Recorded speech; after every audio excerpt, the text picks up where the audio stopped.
Hello friends, welcome to Only Eyes Foundation. सभी friends का बहुत बहुत स्वागत है। तो आज के इस सेशन में हम बात करने वाले हैं फेडरलिज्म की, जो कि आपका इंडियन कॉन्स्टिट्यूशन एट वर्क चल रहा है और आज हम फेडरलिज्म पर बात करेंगे। लेकिन उसके पहले कुछ इन्फॉर्मेशन उन स्टूडेंट्स के लिए जो कि यूपीएससी का जो मई 2024 में एग्जाम होने वाला है प्रीलिम्स का, वह देने वाले हैं। तो देखो, आप सभी के लिए रिगरस प्रीलिम्स जो प्रोग्राम है हिंदी और इंग्लिश में दोनों में अभी चलाया जा रहा है पीडब्ल्यू ओनली आईज के द्वारा, जिसमें कि आपको जो प्रैक्टिस है प्रीलिम्स एग्जामिनेशन की वह कराया जाएगा, ताकि आप अपनी जो मिस्टेक्स आप करते हैं प्रीलिम्स एग्जाम में उसको मिनिमाइज कर सके, एक प्रैक्टिस हो सके, एक रिवीजन हो सके, करंट अफेयर आप कर पाओ। जो भी आपकी एग्जाम ओरिएंटेड डिमांड है, प्रीलिम्स ओरिएंटेड डिमांड है, आप उस चीज को फुलफिल कर पाओ। इसके लिए ये प्रोग्राम है जिसमें कि लगभग 3500 से ज्यादा जीएस के क्वेश्चन होंगे, 2000 प्लस सीसेट के क्वेश्चन होंगे। ठीक है, डेली आपको जो प्रैक्टिस है वह कराई जाएगी। जीएस पेपर का डिस्कशन होगा, मंथली करंट अफेयर होगा। ठीक है, कंप्लीट सीसेट होगा, हार्ड कॉपी मिलेगी प्रीलिम्स वाला की, उड़ान बुकलेट्स है ना, एंड स्पेशल टेस्ट आपको इकोनॉमिक सर्वे, बजट और गवर्नमेंट स्कीम्स के भी दिए जाएंगे। तो और जो भी बच्चा क्वालिफाई कर लेता है उसे फ्री एक्सेस मिलेगा। प्रीलिम्स क्वालिफाई जो भी स्टूडेंट कर लेगा ना, उसको फ्री एक्सेस मिल जाएगा सृजन का, सृजन जो कि कंप्लीट मेंस गाइडेंस प्रोग्राम है और ये आपको फ्री ऑफ कॉस्ट दिया जाएगा। ये बैच 8 जनवरी से स्टार्ट हो चुका है। चलिए अब हम बात करेंगे फेडरलिज्म की, लेकिन उसके पहले मैं बता दूं, ये टेलीग्राम चैनल है, इसको आप स्कैन करके ज्वाइन कर लीजिए, जिसपे कि आपको क्लासेस की इन्फॉर्मेशन और जो नोट्स है क्लास के वह मिल जाते हैं। एक बार जल्दी से मैं आपको बता देती हूँ। देखो, हम इंडियन कॉन्स्टिट्यूशन एट वर्क में हमने कॉन्स्टिट्यूशन बाय एंड हाउस से शुरू किया, rights in the Indian constitution हो गया, इलेक्शन रिप्रेजेंटेशन हो गया, एग्जीक्यूटिव लेजिस्लेचर जुडिशरी हो गया, और आज का जो क्लास है वह आपका फेडरलिज्म है। ठीक है, आज का जो क्लास है वह आपका फेडरलिज्म है। चलिए, बेसिकली ये जो चैप्टर है ये आपको बताएगा शुरू से व्हाट इज फेडरलिज्म, आखिर फेडरलिज्म का मतलब जो है वह क्या है। Federalism in the Indian constitution, अगर हम भारतीय संविधान में बात करें तो कहां कहां पर फेडरलिज्म के जो आपको प्रोविजंस है मिल जाते हैं और कहां से कैसे जो डिवीजन ऑफ पावर है वह किया गया है। Federalism with a strong central government. देखो, आखिर कुछ हम देखेंगे कि कुछ लोगों के द्वारा ये कहा जाता है कि जो फेडरलिज्म है, ठीक है, वो सेमी फेडरल है इंडिया का। उसको नहीं, जैसे कि केसी वेयर कहते हैं इस बात को। उन्होंने इस बात को क्यों कहा? उन्होंने कहा कि फेडरलिज्म का मतलब है कि दो सरकारें हों और दोनों के पास अपनी अपनी अथॉरिटी हो। लेकिन इसमें क्या किया गया है कि इंडियन फेडरलिज्म जो है उसमें जो सेंटर है ना, जो केंद्र है, उसके पास ज्यादा पावर है, और इसलिए उन्होंने सेमी फेडरल कहा। ठीक है, तो फेडरलिज्म ऐसे कौन कौन से प्रोविजन है जो कि स्ट्रॉन्ग करते हैं सेंट्रल गवर्नमेंट को, क्या ऐसी जरूरत थी, उस पर भी बात करेंगे।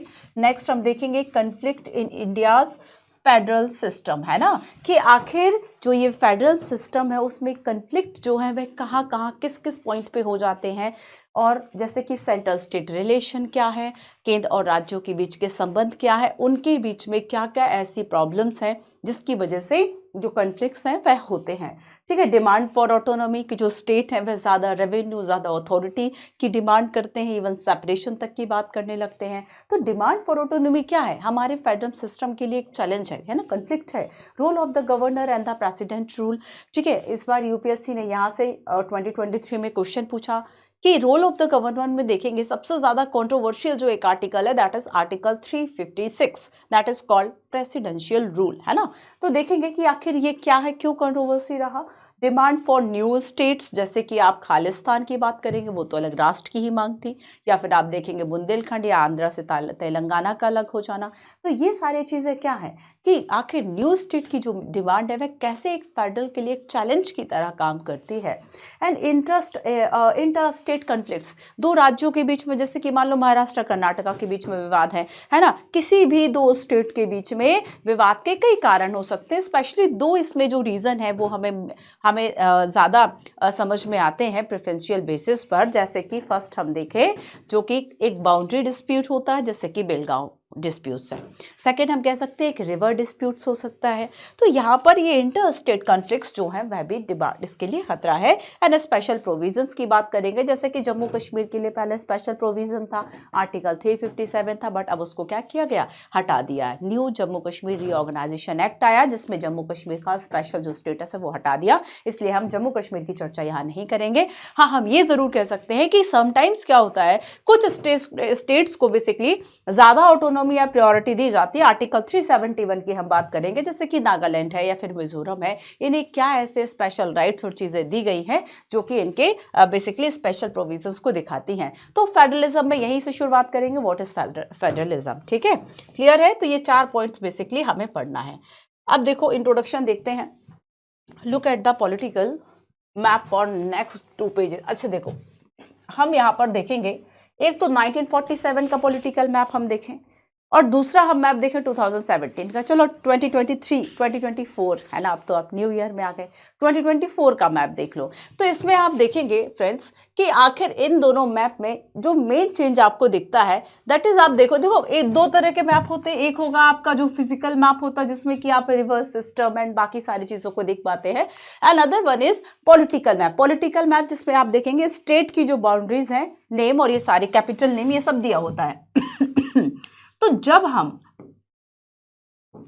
पॉलिटिकल बात करते हैं तो आप देखोगे कि जो पॉलिटिकल मैप है ये काफी चेंज होता रहता है। ठीक है, आप अगर मेन अंतर जो देखेंगे कि 1947 का मैप क्या था और अब आप देखेंगे कि 2024 में जो आप मैप देखेंगे वो क्या है, तो आप देखेंगे बहुत सारे स्टेट जो पहले नजर आते थे अब नहीं है। कई का जो नाम है, बहुत सारे स्टेट्स का वह नाम भी चेंज हो गया है। तो आखिर ये चीजें होती कैसे रहती, क्या हमारे कॉन्स्टिट्यूशन में स्टेट की गारंटी दी गई है? नहीं दी गई है ना, बल्कि ये पावर पार्लियामेंट के पास है कि वह पॉलिटिकल मैप को अपने अकॉर्डिंगली चेंज कर ले। ये स्पेशल पावर किसके पास है? पार्लियामेंट के पास है, केंद्र सरकार के पास है। तभी ये कहा जाता है कि हमारे पास स्ट्रॉन्ग सेंट्रल गवर्नमेंट है। फेडरल सिस्टम तो है, बट फिर भी हम देखेंगे कि जो ज्यादा सोर्स ऑफ पावर है वह किसके पास है? सेंट्रल गवर्नमेंट के पास है ना। सो बेसिकली हम देखेंगे कि they have change dramatically over the year and boundary of state have change, name of the state have change, number of the state have change. So when India become independent we have a number of provinces that are British government had organised only administrative convenience. तो यहाँ पर देखो number of provinces थे, और यहाँ पे भी अगर हम देखें कि जो प्रिंसली स्टेट थे, लगभग 500 प्लस प्रिंसली स्टेट्स थे। ठीक है, वो सब कैसे इमर्ज हुए, सारी चीजें हैं। तो क्या हुआ कि पॉलिटिकल जो मैप है वह बहुत चेंज हुआ, name of the state change हुए, नंबर ऑफ द स्टेट जो है वह चेंज हुए। तो बेसिकली जो पॉलिटिकल बाउंड्री है, जो पॉलिटिकल मैप है वह चेंज हुआ, और ये चेंज करने का हम कह सकते हैं किसके पास राइट है, किसके पास अथॉरिटी है? दैट इज सेंट्रल गवर्नमेंट, है ना, केंद्र सरकार के पास। चलिए नेक्स्ट देखते हैं। Then a number of princely state merge with a newly independent India union, these were joined to existing provisions. This is what you see in the first map. Since the boundary then of a state have been recognized reorganized many time, और ये जो reorganisation है ना, जैसे कि अभी आप 2019 की बात करेंगे तो जम्मू कश्मीर वाला रीऑर्गेनाइजेशन है ना, इसके बाद दमन द्वीप है, दादरा नागर हवेली है, उसको क्या किया गया? उसको मर्ज कर दिया गया। तो यहाँ पर क्या है कि ये कौन कर रहा है? ये सेंट्रल गवर्नमेंट कर रहा है। कि जरूरत नहीं है कि हमने उनको, तब जरूरत थी दैट टाइम, तो हमने यहाँ पर क्या किया कि 2 यूटीज में डिवाइड किया था, अब हमने उन दोनों को मर्ज कर दिया। ठीक है, सो यहाँ पर हम यही जानेंगे, स्टडी करेंगे हम what is federalism, federal provision क्या है इंडियन कॉन्स्टिट्यूशन में, इश्यूज क्या है, सेंट्रल और स्टेट गवर्नमेंट के बीच में कैसे कन्फ्लिक्ट को रिजॉल्व किया जाएगा, स्पेशल प्रोविजंस जो है वह क्या क्या है। ठीक है, क्लियर है। चलिए सो चलते हैं federation, federalism. In a federation system there are 2 seat of power that are autonomous in their own sphere. तो यहां पर हम देखते हैं कि जो फेडरलिज्म है बेसिकली,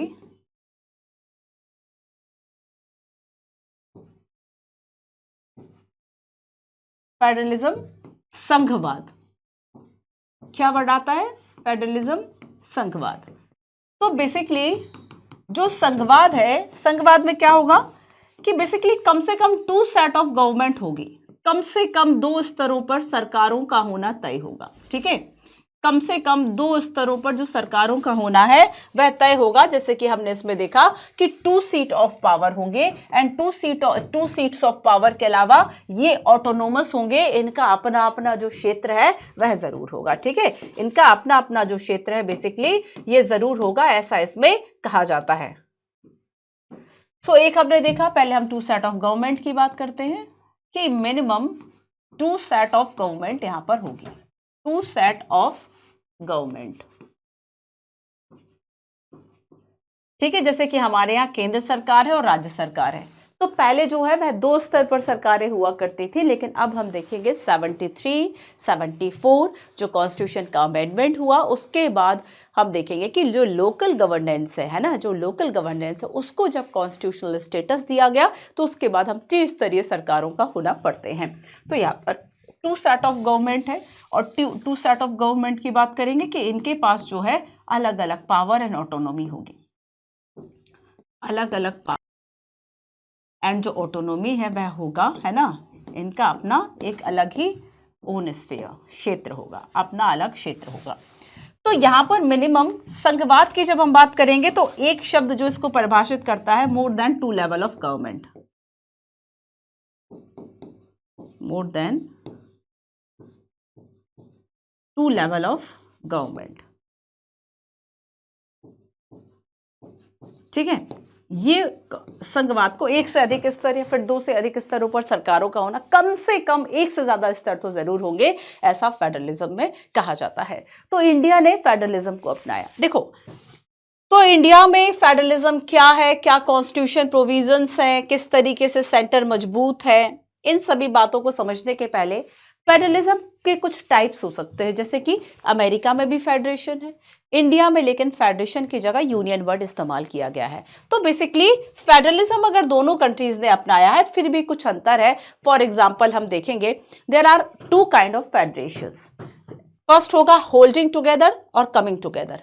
होल्डिंग टुगेदर और कमिंग टुगेदर, कमिंग टुगेदर से क्या समझ में आ रहा है कि साथ में आ रहे हैं, है ना, कमिंग टुगेदर। तो यहां पर हम देखेंगे कि जैसे कि यूएस, ऑस्ट्रेलिया, स्विट्जरलैंड, समटाइम्स क्या होता है कि पावर्स के लिए कि चलो हमारी शक्ति बढ़ जाएगी, इसलिए हमें एक बड़े राज्य की तरह दिखना है विश्व के आगे, तो हमने क्या किया, हम सब एक साथ आ गए और फिर हमने एक फेडरेशन बना लिया, that is called coming together federation. ठीक है, और होल्डिंग टुगेदर फेडरेशन की बात है कि यहाँ पर 2 स्तर पर सरकारें हैं जो कि अलग अलग अपनी जो शक्तियां हैं वो कर रही है ना। तो पावर और powers are shared between various constituent part to accommodate the diversity in the whole entity, and power are generally titled toward the central authority, example India, Spain and Belgium।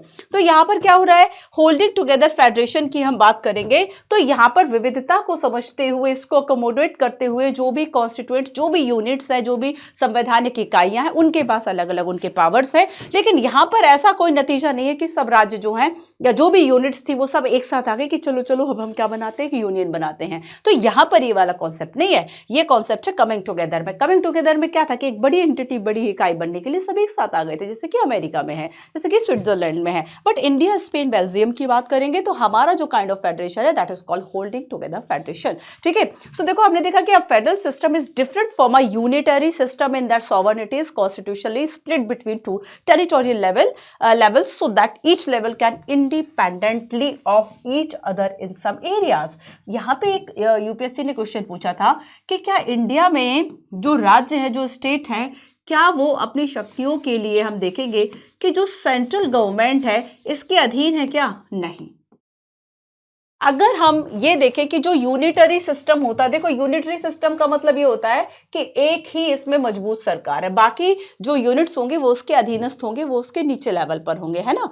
तो यहां पर इसमें ऐसा नहीं है। फेडरल में क्या है कि स्टेट और सेंट्रल 2 अलग अलग सरकारें हैं बेसिकली, और इनके पास एक डिवीजन ऑफ पावर की एक तरीका दिया हुआ है, जो भी तरीका वो है अपना सकते हैं, वो तरीका दिया हुआ है। इनका अलग अलग एक ओन स्फीयर है, अपनी ऑटोनॉमी है, और ये बेसिकली ऐसा नहीं है कि जो स्टेट है वह डिपेंडेंट होंगे, है ना ही जो स्टेट है वह कोई सबऑर्डिनेट की तरह काम कर रहे हैं। लेकिन जब हम यूनिटरी का मतलब एकीकृत है ना, एकीकृत, एक ही जगह पे पावर का सोर्स है। तो ये हम देखेंगे कि इंडियन कॉन्स्टिट्यूशन में, है ना, और जो इंडियन गवर्नमेंट है, जो पूरा फॉर्म ऑफ गवर्नमेंट है, उसमें कुछ ऐसे प्रोविजंस कॉन्स्टिट्यूशन में किए गए हैं जो कि प्रोविजन ये बताते हैं कि हमारा सिस्टम समटाइम्स यूनिटरी भी है। जैसे कि इंडियन ऑल इंडिया, आप देखेंगे जो सर्विसेज है, ठीक है, ऑल इंडिया लेवल के जो सर्विसेज हैं, या फिर गवर्नर का रोल है, या फिर इमरजेंसी प्रोविजन, तो ये सब क्या कर रहे हैं कि सेंट्रल को स्ट्रॉन्ग कर रहे हैं। तो ये कुछ ऐसे प्रोविजन कहे जाते हैं जो कि यूनिटरी सिस्टम का हम ये कह सकते हैं कि इंडियन कॉन्स्टिट्यूशन में यूनिटरी सिस्टम का प्रोविजन है, ये सब है ना। ये सब पुश करते हैं कि सेंट्रल गवर्नमेंट की तरफ जो पावर ऑफ सोर्स है, जो पावर ऑटोनॉमी है, जो वो ज़्यादा है, अथॉरिटी जो है वह ज़्यादा है। तो ये हो गया आपका फेडरेशन सिस्टम का एक इंट्रोडक्शन, ठीक है। तो टू सेट ऑफ गवर्नमेंट है, ऑटोनॉमी है, ओन स्फीयर है। इसके अलावा हम देखेंगे अ फ्यू की idea and concept associate with the federalism. Basically हम ये नहीं कह सकते कि जो फेडरलिज्म है वह केवल एक ही तरीके का हो सकता है, या फिर जो फेडरलिज्म है उसकी यही एक पर्टिकुलर डेफिनेशन है। वो कई तरह का हो सकता है। अलग अलग देशों ने जब इसको अपनाया तो अपने तरीके से इसको वह अपना सकते हैं, पर फिर भी कुछ बेसिक फीचर्स जो है वह होते हैं फेडरलिज्म के, हम उनको समझते हैं। Essentially, federalism is an institutional mechanism to accommodate two set of government, one at regional level and other is the national level, है ना। तो एक ये हो सकता है कि हमने देखा टू सेट ऑफ गवर्नमेंट, एक ये हो सकता है जैसे कि हमारे यहाँ नेशनल लेवल पर क्या है, एक राष्ट्रीय स्तर पर सरकार है, दैट इज केंद्र सरकार, सेंट्रल गवर्नमेंट, ठीक है। दूसरा हम कह सकते हैं रीजनल या स्टेट लेवल पर है, रीजनल या स्टेट लेवल पर है, ठीक है। तो हमने इसे कह दिया कि ये जो सरकार है वो क्या है कि ये पर्टिकुलर किसी स्टेट को देख रही है। तो यहाँ पर ये टू लेवल ऑफ गवर्नमेंट यहाँ पर है, ठीक है। तो देख चुके हैं कि हमने देखो some federal country there is even a system of dual citizenship and India has only a single citizenship. जैसे कि अगर हम यूएसए की बात करेंगे, यूएसए ने जिस फेडरेशन को अपनाया उसमें यूएसए ने क्या किया, डुअल सिटीजनशिप को अपनाया, है ना।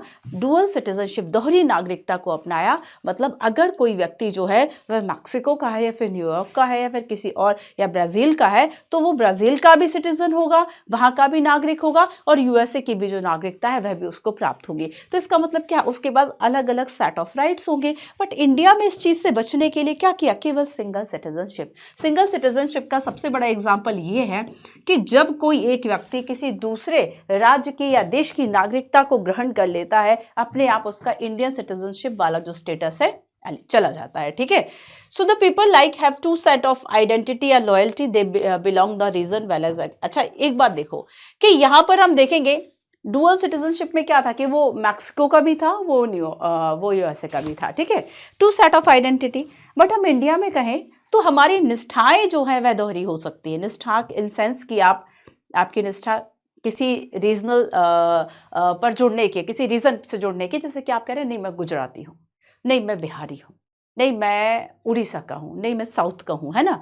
तो यहाँ पर आप क्या कर रहे हैं कि बेसिकली आपकी इस तरह से निष्ठाएं दोहरी हो सकती हैं। आप कह सकते हो कि हाँ हम इस जगह से बिलोंग करते हैं, आप उस चीज़ पे हो सकता है गर्व भी करते हो, ठीक है। अपनी स्थानीयता, लोकेलिटी एंड चीज़ों पे लोग गर्व भी करते हैं, डेफिनेटली करना भी चाहिए। तो यहाँ पर क्या है कि टू सेट ऑफ आइडेंटिटीज अगर हम देखें तो बेसिकली डुअल सिटीजनशिप में ये चीज़ आपको क्लियरली दिखाई देती है। बट जब हम सिंगल सिटीजनशिप की बात करते हैं तो इसमें आपको टू सेट ऑफ ऐसी आइडेंटिटीज नहीं दिखाई देती है, बल्कि हाँ आपको अपने जो बिलीव्स और इन सब निष्ठाओं की हम बात करते हैं ये दोहरी जरूर हो सकती है, जिसमें कि एक व्यक्ति राजस्थानी भी है लेकिन भारतीय है, ठीक है। तो यहां पर क्या है कि इंडियन होना ये आपका मेन होगा। चलिए आगे हम चलेंगे। So basically the detail of this dual system of government are generally split out in our written constitution. अच्छा एक बात देखो कि हम यहाँ पर फेडरलिज्म की बात कर रहे हैं, ठीक है। ये टू सेट ऑफ गवर्नमेंट है, ये कैसे डिसाइड होगा, अब इस चीज को समझिएगा आप, है ना।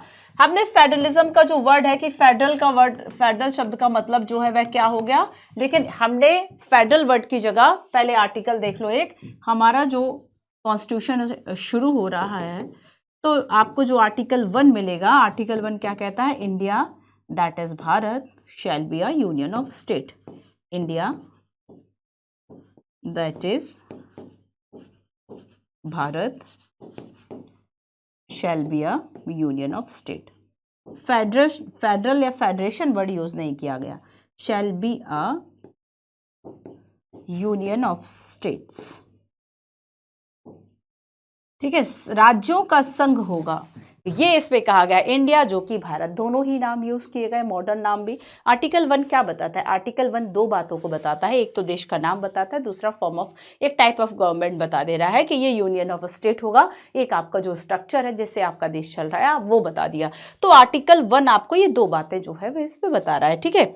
आपको पता होगा पार्ट 1 में इंडिया और उसके जो टेरिटरीज हैं, संघ राज्य क्षेत्र, उन सबका जो वर्णन है वह आपको मिलता है पार्ट 1 आर्टिकल 1, 2, 3 एंड 4 में, है ना। आर्टिकल आर्टिकल 2 और 3 में स्टेट्स की बात की गई कि कैसे न्यू स्टेट्स जो है वह आएंगे, name and boundary change. Article 4 कहता है 2 और 3 आर्टिकल में जो किया गया है जो चेंजेस, उसको कॉन्स्टिट्यूशन अमेंडमेंट नहीं माना जाएगा। 1, 2, 3, 4 आर्टिकल, ठीक है।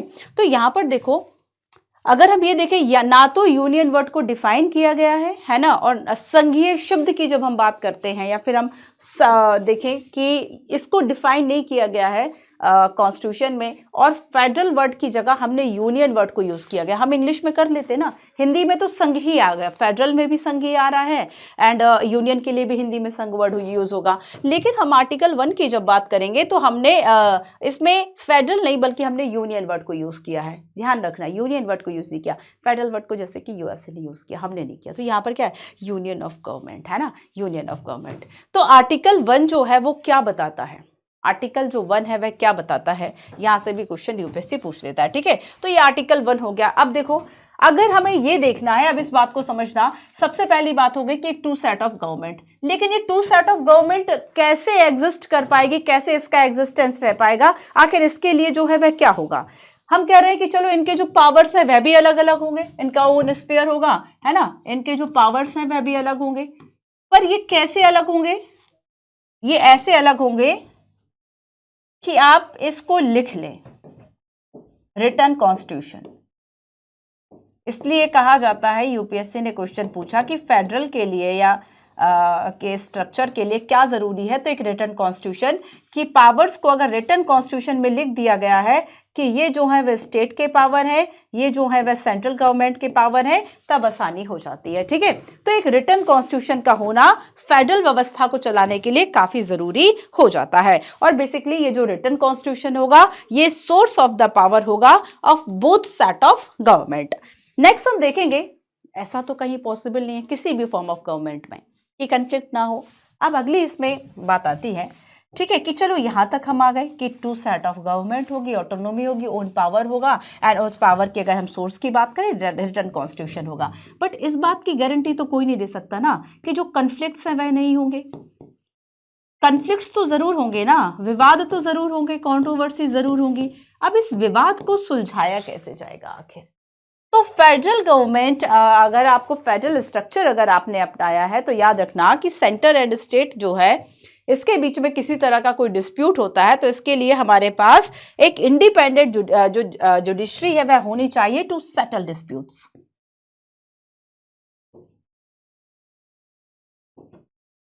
इंडिपेंडेंट जुडिशरी, इंडिपेंडेंट जुडिशरी क्या करेगी, जो कि ये कन्फ्लिक्ट है टू रिजॉल्व या to settle disputes, to settle disputes, ठीक है। तो इसके लिए इंडिपेंडेंट जुडिशरी का होना बहुत ज़रूरी होता है। क्लियर है इतना कि लीगल मैटर्स जो हैं about the division of power in सभी को सुलझा सके। तो बेसिकली ये एक परिचय की तरह हो गया कि जो संघवाद है वह क्यों है, किस तरीके से है। संघवाद का मेन मतलब क्या होगा कि टू सेट ऑफ गवर्नमेंट तो मिनिमम होगा, बट इनके बीच में पावर का अगर हम सोर्स देखेंगे, डिस्ट्रीब्यूशन जो है वह रिटन कॉन्स्टिट्यूशन से ही पॉसिबल है। बट यहाँ तक चीज़ें नहीं रुकती हैं, क्योंकि अगर किसी तरह का जो कन्फ्लिक्ट है वह होता है तो उसके लिए एक इंडिपेंडेंट जुडिशरी का होना बहुत ज़्यादा ज़रूरी हो जाता है। क्लियर। क्वेश्चन देखो एक, federalism is an institutional mechanism to accommodate two set of polities. The detail of this dual system of government are generally spelled out in our written constitution. Which of the statement given above is correct? कौन सा statement इसमें correct होगा?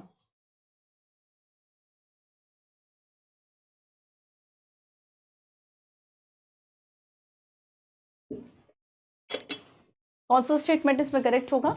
Definitely two set of polities and dual system government are generally written constitution, ठीक है। तो correct में क्या होगा? Both 1 and 2। अगर हम ये कहें कि हमारा जो ओरिजिनल कॉन्स्टिट्यूशन में है हमने उसमें 3 सेट ऑफ गवर्नमेंट की बात की, स्टेटमेंट रॉन्ग हो जाएगा, क्योंकि आफ्टर 73rd एंड 74th है ना, 73rd एंड 74th जो कॉन्स्टिट्यूशन था, कॉन्स्टिट्यूशनल जो अमेंडमेंट था, कॉन्स्टिट्यूशनल अमेंडमेंट, इसके द्वारा हमने क्या किया कि जो लोकल गवर्नमेंट है इसको कॉन्स्टिट्यूशन दर्जा दिया। बाकी जो हमारा ओरिजिनल कॉन्स्टिट्यूशन था उसमें सेंट्रल गवर्नमेंट और स्टेट गवर्नमेंट के बीच में ही पावर डिवीजन किया गया था। ये जो आप देखते हैं कि थर्ड टायर लेवल की जो चीज़ें आपको समझ में आती हैं, local government after 73rd and 74 constitution. ठीक है, चलिए आइए। सो देखो बेसिकली हम देखेंगे कि federalism does not consist, federalism कुछ इंपॉर्टेंट प्रोविजंस जो इसके हैं वो हम एक बार जल्दी जल्दी देख लेते हैं। Federalism does not consist a set of fix principle. देखो फिक्स प्रिंसिपल इसलिए नहीं हो सकते क्योंकि कुछ कंट्रीज जो है वो कुछ डिफरेंट कॉन्स्टिट्यूशंस और चीजों को जो है वे अपना लेती हैं। ठीक है, जैसे कि हम देखेंगे कि अगर कोई डिफरेंट सिचुएशन है तो उसमें डिफरेंट प्रिंसिपल्स जो है वह अपनाए जा सकते हैं। जैसे कि अमेरिकन फेडरेशन की बात करें उसका अलग है सारी चीजें, और इंडियन फेडरलिज्म की अगर हम बात करें तो इंडियन फेडरलिज्म में भी काफी एक जो अंतर है वह दिखाई देता है। ठीक है, अब देखो लेकिन इसेंशियली जो सभी तरह के फेडरलिज्म में होगा, सबसे फर्स्ट जो ये है कि टू सेट ऑफ पॉलिटीज जरूर होगा। ठीक है, one at the regional and other is the national level. ठीक है, और ऑटोनोमस ये सारी चीजें हो गई। लेकिन याद रखना कि कभी भी ऐसा आ गया कि नहीं भाई फेडरलिज्म है तो केवल डुअल सिटीजनशिप होगी, या फेडरलिज्म है तो वहां पॉसिबल नहीं है जहां पे सिंगल सिटीजनशिप है, गलत हो जाएगा स्टेटमेंट। तो डुअल सिटीजनशिप और सिंगल सिटीजनशिप दोनों तरह की सिटीजनशिप्स जो हैं वो फेडरलिज्म में हो सकती है, बिकॉज ऑफ हम देखेंगे कि फिक्स प्रिंसिपल्स जो है federalism does not consist of a set of fix principle. तो जैसे कि अमेरिका की बात करें और इंडिया की बात करें, डिफरेंट आपको प्रिंसिपल्स देखने को मिलते हैं। So the people likewise have two set of identity and loyalties, है ना। अच्छा, ये हमने देख लिया है, आगे चलते हैं। इसके बाद हम थर्ड देखेंगे कि डुअल सिस्टम ऑफ गवर्नमेंट जो है वह रिटन कॉन्स्टिट्यूशन में लिखा होना चाहिए। रिटन कॉन्स्टिट्यूशन में अगर लिखा रहेगा सो ये क्या एक पता रहेगा कि आखिर जो पावर्स है वह क्या है, जो शक्तियां हैं वह क्या है, सेंट्रल गवर्नमेंट की क्या शक्तियां हैं, स्टेट गवर्नमेंट की क्या शक्तियां हैं, उसका क्या क्या स्फीयर है, क्या क्या किस मामले में उसको ऑटोनोमी, तो ये बेसिकली क्या होगा, ये लिखा रहेगा, है ना। जैसे कि हम डिफेंस और करेंसी की बात करें तो डिफेंस करेंसी जैसे जो चीजें हैं, जो इस तरह की इंपॉर्टेंट चीजें हैं, इंपॉर्टेंट सब्जेक्ट है, वो सेंट्रल गवर्नमेंट के पास है। ठीक है, ये रिस्पॉन्सिबिलिटी। और रीजनल और लोकल मैटर्स की बात करेंगे, ये रिस्पॉन्सिबिलिटी रीजनल और स्टेट गवर्नमेंट के पास है। तो यहां पर क्या किया बेसिकली कि उसको ना क्लियरली मेंशन कर दिया। ठीक है, चलो द प्रिवेंट कन्फ्लिक्ट, और कन्फ्लिक्ट के लिए हमने देखा कि एक इंडिपेंडेंट जो जुडिशरी है वह होगी ताकि जो डिस्प्यूट्स है उसको सेटल कर पाए। और जुडिशरी डिस्प्यूट्स को सेटल कैसे करेगी, कॉन्स्टिट्यूशन में जो लिखा है उसकी सहायता से। ठीक है, अब हम आते हैं federalism in the Indian constitution, और इसको हम शुरू करते हैं आर्टिकल 1 जो कि पहले हम पढ़ चुके, India that is Bharat shall be a union of state. अगर मान लीजिए क्वेश्चन आ गया, आर्टिकल 1 कहता है according article 1 India that is Bharat shall be a federation of states, गलत स्टेटमेंट हो जाएगा, यूनियन वर्ड ही यूज करना है। ठीक है, इसमें आर्टिकल 1 में क्लॉज 2 कहता है the state and the territory thereof shall be specified in the first schedule। पहली अनुसूची की अगर हम बात करेंगे तो जो टेरिटोरी और सारी चीजें फर्स्ट शेड्यूल में मेंशन की गई हैं। ठीक है, चलिए आगे चलते हैं और हम बात करेंगे federalism in the Indian constitution. Federalism in the Indian constitution, बात थोड़ा सा पहले से शुरू करते हैं, बात थोड़ा सा क्या करते हैं पहले से शुरू करते हैं। देखो कैसे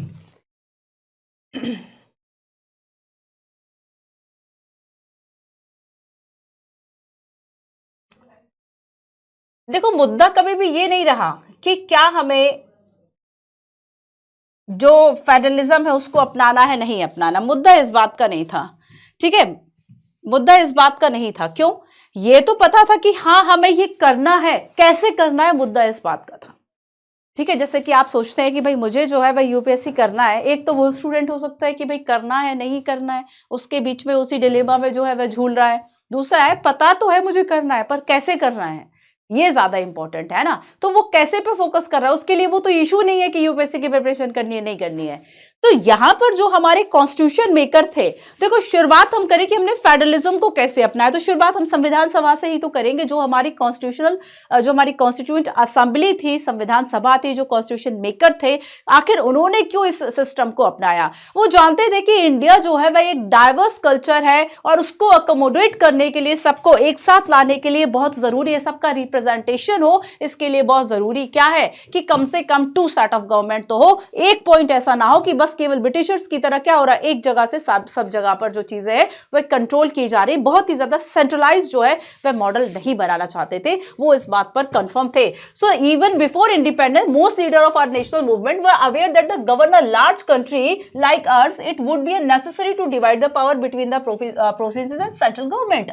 वो इस चीज को लेके अवेयर थे, वो जानते थे कि हमें ये करना है और हमें इस डाइवर्सिटी को मेंटेन करने के लिए, हमें इंडिया को गवर्न करने के लिए बहुत जरूरी है कि बस सेंट्रल गवर्नमेंट से नहीं होगा, बहुत जरूरी है कि स्टेट गवर्नमेंट भी हो, है ना. So there was also awareness the Indian society has a regional diversity and the linguistic diversity. भाई कौन परिचित नहीं था इस बात से कि हमारी क्षेत्र को लेकर विविधता क्या है, भाषा को लेकर विविधता क्या था. फर्स्ट स्टेट कौन सा था जो कि लिंग्विस्टिक बेस पर फॉर्म हुआ था, आंध्रा, है ना.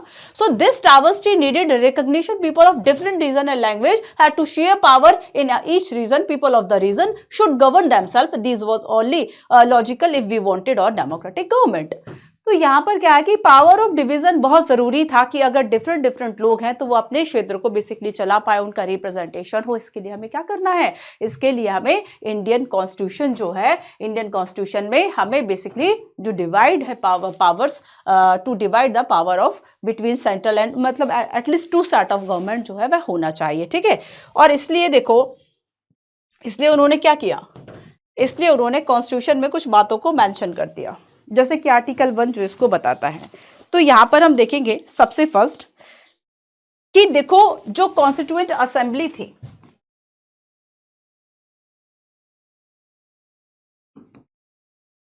कॉन्स्टिट्यूएंट असेंबली, इंपॉर्टेंट पॉइंट्स लिखेंगे, है ना. आज थोड़ा सा नोट्स कम बनवा रही हूं मैं.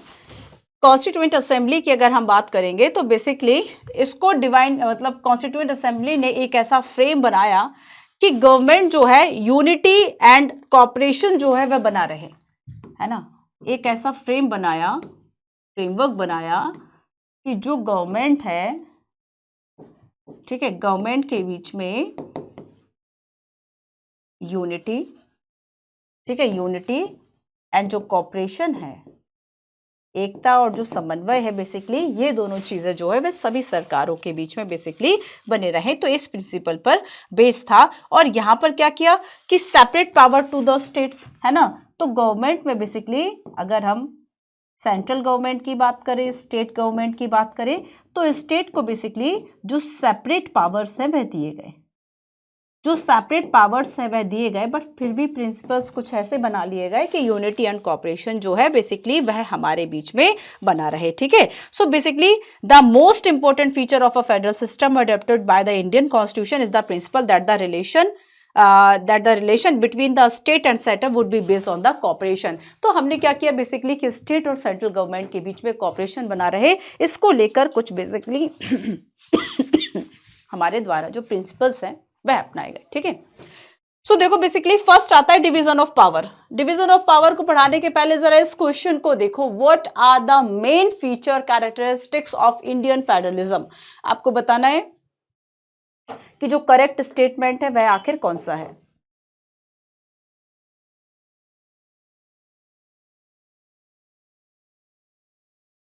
करेक्ट स्टेटमेंट जो है वह कौन सा है.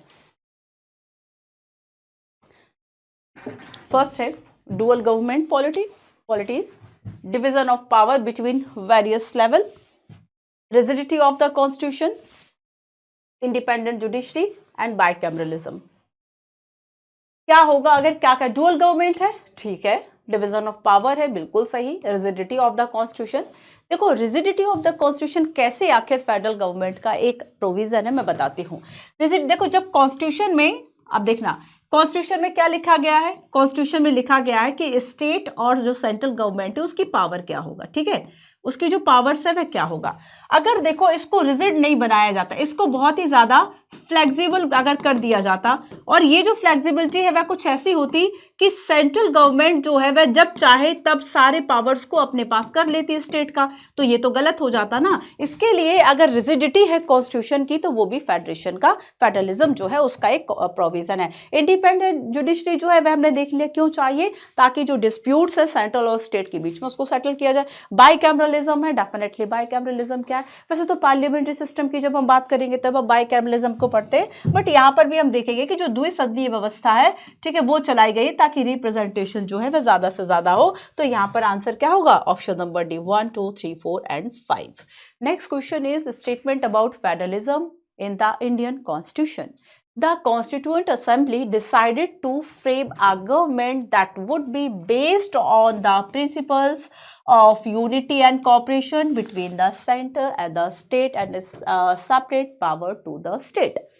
And the Constitution describe India, Article 1, India that is Bharat shall be a union of states. अच्छा, इसको ध्यान से पढ़ना, शब्द क्या यूज किए हैं मैंने, वर्ड क्या यूज किए हैं, बोथ स्टेटमेंट क्या करेक्ट होंगे बताइए जरा। Next question, division of power. If there is any dispute about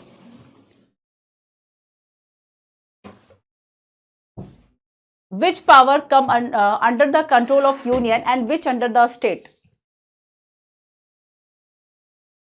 and this can be resolved by the parliament on the basis of the constitution provision. Economic and financial power are centralized in the hand of the central government by the constitution.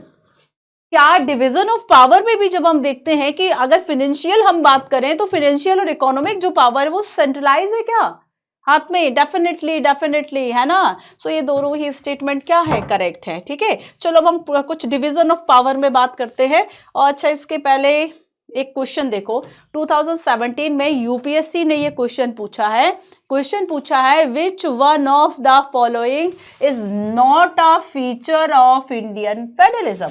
आपने इतना पढ़ लिया, आपसे ये question बन जाना चाहिए। 2017 में फ्रेंड्स ये क्वेश्चन पूछा गया। There is an independent judiciary in India. ठीक है, इंडिपेंडेंट जुडिशरी हमने सबसे फर्स्ट देखा कि जैसे पावर ऑफ डिवीजन होगा कॉन्स्टिट्यूशन में उसको लिखा जाएगा, बट इसकी रक्षा करने के लिए या किसी तरह के डिस्प्यूट से उसको सॉल्व करने के लिए एक जो मैकेनिज्म है इंडिपेंडेंट हमारे पास जुडिशरी है, डेफिनेटली इसका फीचर है। हमें क्या छांटना है, कौन सा फीचर नहीं है ना, not a feature of Indian federalism. Power has been clearly divided between the centre and the state. Clearly divided है, हाँ बिल्कुल है ना। The federating unit have been given unequal representation in Rajya Sabha. Rajya Sabha की बात करेंगे तो राज्यसभा में किसकी कितनी सीट्स होंगी, क्या सबकी सेम है।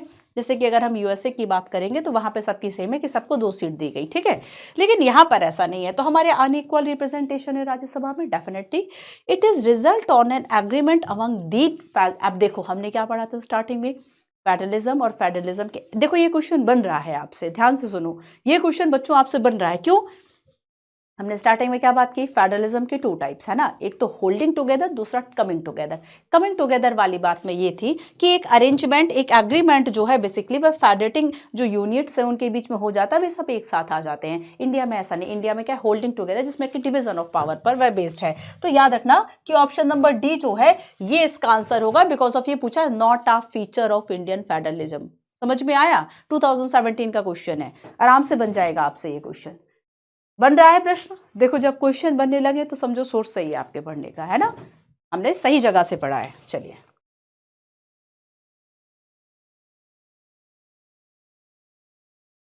एक क्वेश्चन देखो, 2014 का क्वेश्चन है, 2014 का क्वेश्चन है, मेंस का क्वेश्चन है। दो the federal principle is dominant in our constitution and the principle is one of its basic feature, but it is equally true that federalism under the Indian constitution leans in a favor of a strong center, yes, central government, a feature that militates against the concept of a strong federalism discussed 2014। कुछ नहीं था इस question में। अभी आगे हम discuss करने वाले हैं कि आखिर हमारे कॉन्स्टिट्यूशन में ऐसे क्या क्या प्रोविजंस है जो कि हमारे फेडरलिज्म को बहुत स्ट्रांग करते हैं, या फिर जो सेंट्रल गवर्नमेंट है, जो सेंटर है, उसको ज्यादा शक्तियां देते हैं, है ना, उसके पास ज्यादा जो पावर्स है वो सेंट्रलाइज है। जैसे कि हम आगे हमने बात की ऑल इंडिया लेवल की सर्विसेज हैं, इमरजेंसी पावर्स हैं, गवर्नर, बस ये 3-4 बातें। और यही बात देखो कमाल की बात ये है, यूपीएससी जो मेंस में पूछती है ना, जो प्रीलिम्स में पूछती है उसको मेंस में भी पूछ लेती है। ये एक, अगर आप 4-5 साल के पेपर्स देख लो मेंस के और प्रीलिम्स के, आपको एक तरीका समझ में आ जाएगा। यूपीएससी इस तरह से क्वेश्चन पूछती है भाई, कि प्रीलिम्स में पूछी थी वही बात मेंस में पूछ ली।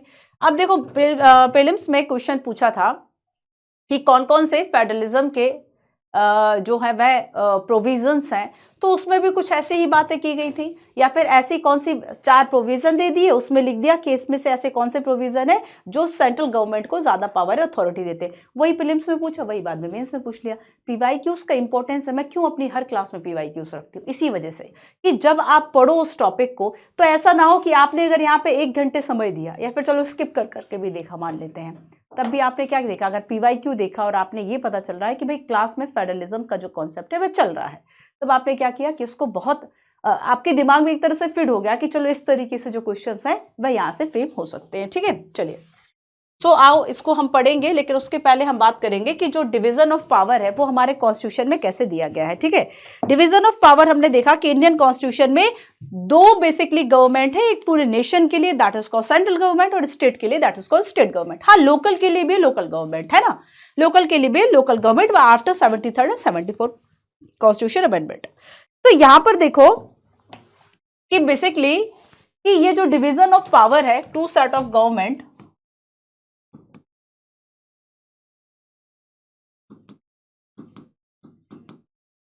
डिवीजन ऑफ पावर, इसके अंतर्गत हम पढ़ रहे हैं कि कॉन्स्टिट्यूशन में 3 लिस्ट की बात की गई है।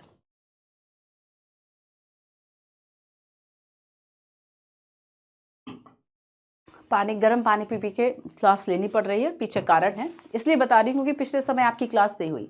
एक कम्युनिटी पोस्ट आया था तो काफी बच्चों ने उसमें रिप्लाई किया है ना। तो देखो, जब कभी कोई ऐसी प्रॉब्लम होती है, यूट्यूब बच्चों आप सभी के लिए फ्री ऑफ कॉस्ट है, और हम पूरी तरह से, हमारी जो टीम है वह कमिटेड है कि हम आपके लिए जो क्लासेस हैं वो कॉन्टिन्यूसली तरीके से देते रहें। समटाइम्स अगर ऐसी प्रॉब्लम हो जाती है, हमारे ऊपर भी प्रेशर रहता है कि अगर हम क्लास नहीं दे पाए तो, ठीक है, बट क्या होता है कि कभी कभी कुछ ऐसे हेल्थ इश्यूज या कुछ ऐसे कारण हो जाते हैं कि हम क्लासेस यूट्यूब पर कंटिन्यू नहीं कर पाते, आपको कम क्लासेस मिल सकती है ना। तो ऐसा तो नहीं कि आप कंटिन्यूटी से सारी क्लासेस देखते हो। व्यूज से हमें भी पता चलता है कि भाई पहले अगर लाखों बच्चों ने क्लास देखी, अब हो सकता है केवल 5 से 10 हजार बच्चा क्लास देख रहा है। तो आप भी तो आप ये सोचो ना कि अगर एक हफ्ते आपको मान लीजिए 1 क्लास या 2 क्लास नहीं मिली, अरे भाई पुराना रिवीजन कर लो, है ना। एग्रेशन दिखाने लगता है, अरे नहीं क्लासेस कंप्लीट नहीं कराते, ऐसे करते हैं।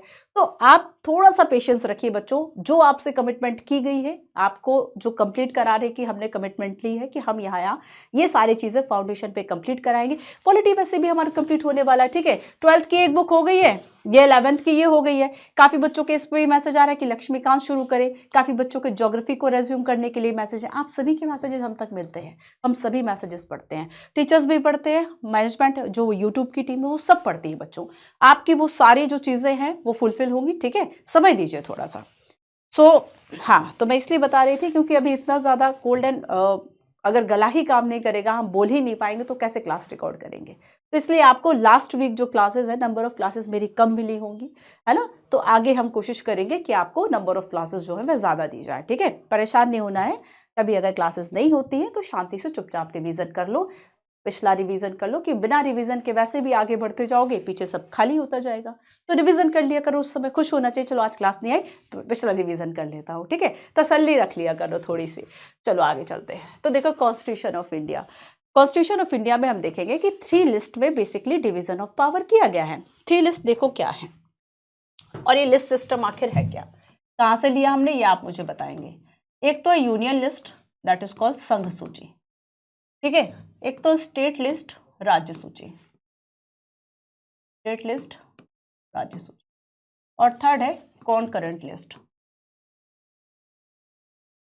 ये लिस्ट आखिर है क्या, कॉनकरेंट लिस्ट, दैट इज कॉल्ड समवर्ती सूची। हमने क्या किया है, ये हमने लिस्ट सिस्टम कहाँ से लिया है डिवीजन का। हमने क्या किया कि जैसे कि हमारे पास 100 विषय थे, 100 सब्जेक्ट्स थे, हमने उसको 3 अलग अलग पेजेस में लिख दिया, 3 अलग अलग विषयों में कर लिया, ठीक है। अब देखो हमने उनको 3 डिवाइड इसलिए किया क्योंकि एक जो इंपॉर्टेंट चीजें थी वो हमने लिख दिया कि वो जो है वो संघ सूची का हिस्सा होंगी। ठीक है, अगर वो यूनियन लिस्ट में लिखा हुआ है, यूनियन लिस्ट का जो पेज है अगर उसमें लिखा हुआ है, इसका मतलब है कि इन विषयों पर जो भी इसमें लिखे, जैसे कि डिफेंस, जैसे कि रक्षा इंपॉर्टेंट हो गया है ना, तो रक्षा के संबंधित जो भी फैसले, जो भी पॉलिसीज बनेगी, इस पर लॉ मेकिंग का जो राइट है वह केवल और केवल किसका है? यूनियन गवर्नमेंट का है। संघ सूची का चूंकि विषय है, चूंकि यूनियन लिस्ट का विषय है, सो इसलिए क्या है कि जो यूनियन गवर्नमेंट है उसके पास यह राइट है, उसके पास ये अथॉरिटी है कि वो इस पे लॉ मेकिंग करेगा। आया समझ में? सेम वही राज्य सूची का होगा कि इस सूची में जो भी चीजें शामिल हैं, जो भी सब्जेक्ट शामिल हैं, for example public health, land, liquor, trade and commerce, life stocks, है ना, state public service commission, police, agriculture, prison, local, तो ये इन सभी पर जो अधिकार होगा, इन जो भी इंक्लूड होंगे सब्जेक्ट्स, इन पर विधि बनाने का जो अधिकार है वह किसके पास है? केवल और केवल स्टेट गवर्नमेंट के पास है। अब आप सोचेंगे एक और लिस्ट है, कंकरेंट लिस्ट, समवर्ती सूची या कंकरेंट लिस्ट। इसमें जो भी सब्जेक्ट इंक्लूडेड है ना, उस पे दोनों गवर्नमेंट के पास राइट है, सेंट्रल गवर्नमेंट के पास भी अथॉरिटी और स्टेट गवर्नमेंट के पास भी अथॉरिटी है। जैसे कि इसमें आया एजुकेशन, इसमें क्या आया? एजुकेशन। ठीक है, अब देखो तो एजुकेशन पर लॉ मेकिंग का जो राइट है वह दोनों का है, सेंट्रल गवर्नमेंट का भी, स्टेट गवर्नमेंट। तो जो भी लिस्ट में, कंकरेंट लिस्ट में जो भी विषय शामिल किए गए हैं, जैसे कि transfer of property, forest, trade union, ठीक है, एडॉप्टेशन एंड सक्सेशन, तो यहाँ पे क्या है? Both union and state legislature alone can make law on these subjects, on these list. लेकिन कंफ्लिक्ट तो होगा, जरूरी तो नहीं कि केंद्र और राज्य जो है वे एक जैसे रूल बना दे, और अगर ऐसा हुआ है तब क्या होगा? तब स्टेट के जो नियम है वो प्रभावी नहीं होंगे, बल्कि केंद्र सरकार ने जो नियम बनाए हैं उनको प्रेफरेंस दी जाएगी, उनको प्रायोरिटी दी जाएगी। ठीक है,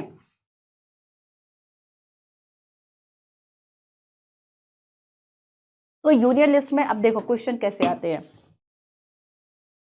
मैं आपको क्वेश्चन भी दिखा देती हूँ। क्वेश्चन कुछ इस तरीके से आते हैं कि मान लीजिए चार जो चीजें हैं वह लिख दी, जैसे कि बैंकिंग लिख दिया, रेलवे लिख दिया। ठीक है, चलो डिफेंस आपको समझ में आ जाएगा कि जी ये तो बहुत ही इंपॉर्टेंट विषय है डिफेंस, और डिफेंस ज्यादातर इस लिस्ट में ऐसी विषयों को शामिल किया गया जिसपे कहीं ना कहीं जो पॉलिसीज है वह एक जैसी बनाने की आवश्यकता होती है। जैसे कि बैंकिंग, अगर बैंकिंग देखो अलग अलग स्टेट की अलग अलग बैंकिंग पॉलिसीज है, फिर तो हो गया कल्याण, तो पूरे देश का सिस्टम कैसे एक रहेगा कि किसी व्यक्ति को परेशानी ना हो। तो ऐसे ये हो सकता है कि यूनियन गवर्नमेंट इस पर डिसीजन ले, यूनियन गवर्नमेंट डिसीजन। अब डिफेंस की बात करें, ऐसा थोड़ी कि यूपी, एमपी, बिहार, असम की बात करें, या फिर हम आंध्रा की बात करें, कर्नाटका, तो इन सबकी अलग अलग डिफेंस पॉलिसी। अरे भाई स्टेट लेवल पर आप कुछ प्रैक्टिसेस कर सकते हैं, लेकिन अगर हमें इंटरनेशनल कोई रिलेशन बनाना है या कोई इस तरह की बात है, वो सारी चीजें किसकी है? यूनियन लिस्ट का विषय है। तो देखो defence, atomic energy, foreign affairs, जो भी आपको लगे कि इंपॉर्टेंट है या इस पे एक ऐसा डिसीजन लिया जाना चाहिए जो कि सभी को मान्य हो,